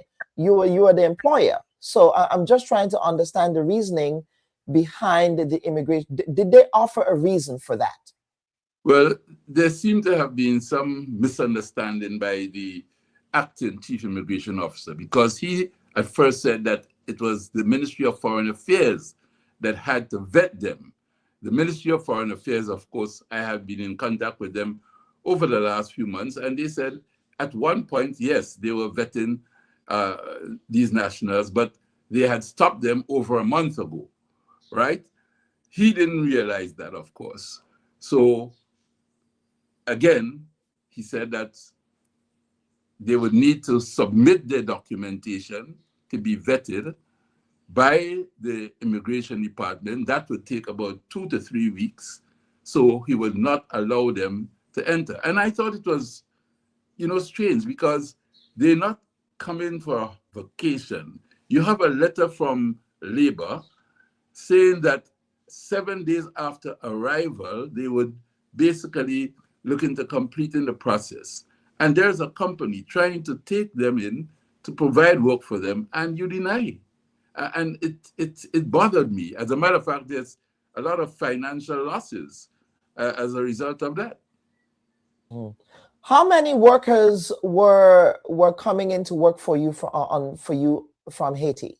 There were 2 young men in their 30s, and spoke proper English. They had certificates where they went to school to learn English in Haiti. They had their police records translated, everything. All the documents were there. But here is the thing. I'm not aware that there are visa restrictions on Haitian nationals to come to Grenada. Haitian nationals, as CARICOM citizens, are entitled to enter Grenada without restriction. So is that an issue that you raised with the immigration officer? Not really. I think from what I understand that Haitian nationals are vetted. So there is a vetting process. Yes. At first it was being done by the Ministry of Foreign Affairs, but then the Ministry of Foreign Affairs, they stopped doing that over a month ago. And so everything is now being handled by the Immigration Department. So the whole question of determining whether they had valid documentation, etc. All they had to do, in my opinion, because Antigua accepted them, gave them transit visas, they presented all the documentation to the immigration in Antigua, and they had to get that transit visa prior to leaving Haiti. The Haitian government would not allow them to leave Haiti to enter Antigua without that. So again, if Grenada is part of CARICOM, Haiti is part of CARICOM, Antigua is part of CARICOM, it really surprised me that the chief immigration officer and the acting immigration officer denied their entry. But this is also a case of different government agencies not communicating with each other. Well, I would say that, I listened to the previous program with Mr. Louison, and it's clear, in my opinion, that there's a lot needed to be done in terms of the government agencies getting their act together. There's a whole lot to be done. And so whilst it's unfortunate, I'm not totally surprised. Yeah, I was saying, why do they need these visas to begin with? I mean, I think, Mr. Tuna, you can answer that question by yourself, given how we are a very prejudicial people. We are very insular people as Grenadians, especially when it comes to things African. I'm just going to put that out there with no apology. I surely agree. As you know, Haitians are not treated the same. As a matter of fact, I was told that you can actually get some Cubans here and some others. Why don't you try to get them in very easily? Why go for the Haitians? But the Haitians have a record. They go to Dominica and work as agricultural workers. They go to the Dominican Republic. And it's just unfortunate that Haitians seem to be given, bad treatment by governments, even within CARICOM, although they're part of CARICOM, especially because of the situation in Haiti. Yeah. And let us, two final questions, sir. Where do we go from here? Let us first and foremost talk about the losses you've incurred as a result of this process. I suspect procuring work permits, doing the work of recruitment, I suppose hiring headhunters to do that work and all of that. That comes at a cost. And for yourself as an entrepreneur, and I suspect for other entrepreneurs in Grenada, because there is indeed, in fact, and you may you may agree with this, that there are struggles with labor in procuring indigenous labor in Grenada. So let us talk about how that is impacting you as an entrepreneur, especially in the agricultural business. At this time, I would say that I'm trying to make a decision as to whether I would ever continue in the agricultural sector again as a farmer. There's very little support, I would say, when it comes to labor support for agriculture. I remember speaking to the Minister of Agriculture some time ago, and he actually told me that even the government estates need agricultural labor, right?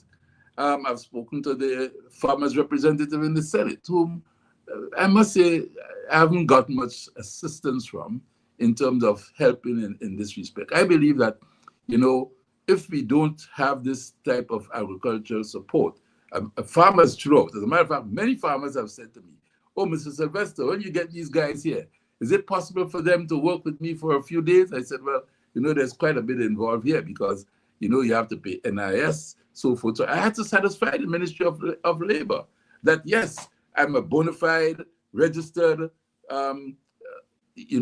business. I'm registered with NIS, with Inland Revenue. All of this had to be satisfied.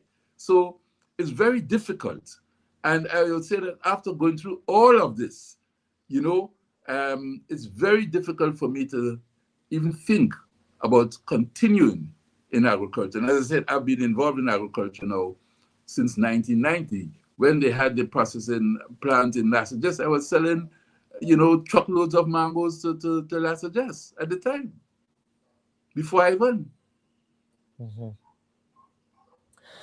And is that a struggle that other farmers are having, farm labor in Grenada? You know, we hear all of these grand platitudes of, you know, industrializing agriculture and scaling up agriculture. You know, people romanticize the age of agro-processing during the short-lived Grenada Revolution and all of that. And there is always this talk about, you know, really being self-sufficient, eating what you grow and grow what you eat. But how can you do that when you don't necessarily have the labor to meet those grand goals that you have? Well, and especially now, if you want to grow all of these homegrown white potatoes and all of that. Well, I would say, you know, if you do a little survey amongst the farmers, especially those who actually need people to assist them, because you can do a bit of farming in maybe a half an acre or whatever it is, right? Hydroponics, etc. But if you need labor support, I would say that if you take 10 farmers who need labor support, I would say that 8 out of them would tell you that they're about to wrap up, or some of them have actually sold. I know of a couple of them who have sold their properties in recent times and who have not engaged in farming in recent times. Thank you so much, Mr. Sylvester. Is there anything else that you want to add before we really ran over time? Is there anything else you wish to add? Sorry, viewers, I can't take any more questions, but go ahead, please, Mr. Sylvester. I would love for the government to review their policy. I don't know what the government will do at this point in time to assist me in bringing in these Haitians. I no longer have the ability to finance their return to Grenada. They're still willing to come. And I hope that the authorities here who are listening will find some way and means of assisting me if they want to see this my agricultural project and others continue. Mm-hmm. Did you communicate with anyone else in the government about this? Well, outside of the immigration authorities, did you let the Ministry of Labor know what occurred at the immigration level? No, at the time when they were prevented from coming to Grenada, I reached out to the Minister of Foreign Affairs again, Andal, and he did acknowledge my communication. He did say he was going to look into the matter, but I guess it was too late by the time he would have tried to intervene. Mm-hmm. Okay. Well, we will certainly be watching the space with respect to that story, and I do wish you the very best there. And again, I would also use this opportunity as a call to rail against any forms of xenophobia. Caribbean people have been propagandized through colonial education to think that Haitians are a basket tragedy case. But what colonial education does not teach us is that Haiti was the first Black republic, and Haiti continues to be punished for having the temerity to fight the French, to kick them out, and declare themselves as the first Black independent, politically independent state. And Haiti continues to be punished for this. And this is something that I'm very passionate about. And I take strong offense. I take strong offense to when I see people of color, Black people, right, parroting colonial lines about these stereotypes of Haiti. Haiti was put on an embargo when it declared itself, when it kicked out the French. They intimidated French colonizers. They intimidated the folks who enslaved them, kicked them out of France, of Haiti, right? And so we continue to see this bastardization and this demonization of Haiti in a way that's just absolutely foul and disgusting. And coming from people of African descent, it bothers me a great deal. We really have to stop that. And I don't want to hear anything about voodoo and this and that. You all were enslaved by Christian religion, okay? And if voodoo and obeah was so powerful as you guys attribute to Haiti, then why didn't voodoo and obeah have the ability to overthrow the system of slavery that subjugated our ancestors for hundreds of years? Definitely. That is the fundamental question I would always proffer when those conversations come up. I know I got very passionate about this, Mr. Sylvester, but that is something I take very personal exception to. Because if you know the history of Haiti, and you know what the West has done to Haiti, and you know what the colonizers did to Haiti, how they prevented Haiti from thriving, how they embargoed Haiti so that Haiti could not export its sugar and all of the wealth that it had when it declared itself independence, because the French were so offended that these black slaves enslaved Africans on the island of Hispaniola, is what it was called, Haiti, which is the indigenous name, decided to free themselves on their own accord. Haiti did not go to England and say, could you give me independence, please? This flag and anthem independence that we continue to proffer. But Mr. Sylvester, thank you, sir, for appearing on the Bubb Report this week. Thank you. And as I said, this is very personal for me too. I have a granddaughter whose mother is Haitian, and so I interact with Haitians to a very large extent based upon my family connections. Thank you. Yes, absolutely. Mr. Sylvester, thank you so much for appearing on the Bubb Report this week. Yeah. Viewers and listeners, this was a long pants, if you will. Today was a George Grant special, if you will. George would be saying, Kellen, you went over time there. But thank you all, viewers and listeners, for your participation in this week's program. And I do want to, again, encourage us to like and share. Right now, we have 487 viewers over there on YouTube. At one point, we had 560 viewers on the YouTube page. Right now, we have, let me check the like count. We only have 25 likes, folks. If we can get those likes up to at least 100 likes today, we have 400 people here. It does not cost much. Just hit that like button, please. And again, we want to thank you all. Thank you, viewers, for your faithful participation on the Bubb Report every week. We'll see you next week for another installment of the Bubb Report. I'm your humble host, Dr. Kellen Bubb, wishing everyone a pleasant week ahead. Take care. Bye-bye. And do enjoy your lunch. Do enjoy your lunch, folks. And we'll see you next week for another installment. Take care. Bye-bye. Hi, everyone. The Bubb Report is committed to being fearless, balanced, and independent, bringing you the stories that matter most without compromise. Now do us a favor. Remember to like this video and subscribe to our channel. Hit the bell so you never miss an update. You can also watch us on GBN TV every Wednesday at 5 p.m. Catch us on WPG10 television every Sunday at 8 p.m. Your support helps us to keep journalism free from bias and influence. And together, we can make sure every voice is heard and every fact is verified. Thanks for watching. Should your loved ones pass on, they deserve to be treated with dignity. And at S.A. Johnson Funeral Home, we can provide you with that service. We can take you every step of the way during your sorrowful moments.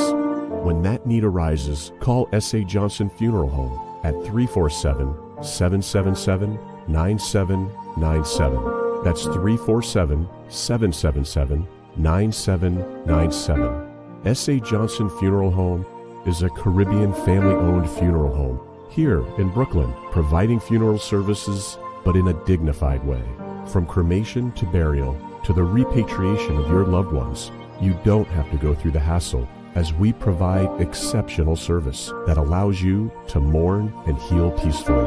For more information, visit our website, www.sajohnsonfuneral.org. Send us an email at sajfuneral@aol.com or call 347-777-9797. S.A. Johnson Funeral Home, because you deserve to be treated with dignity.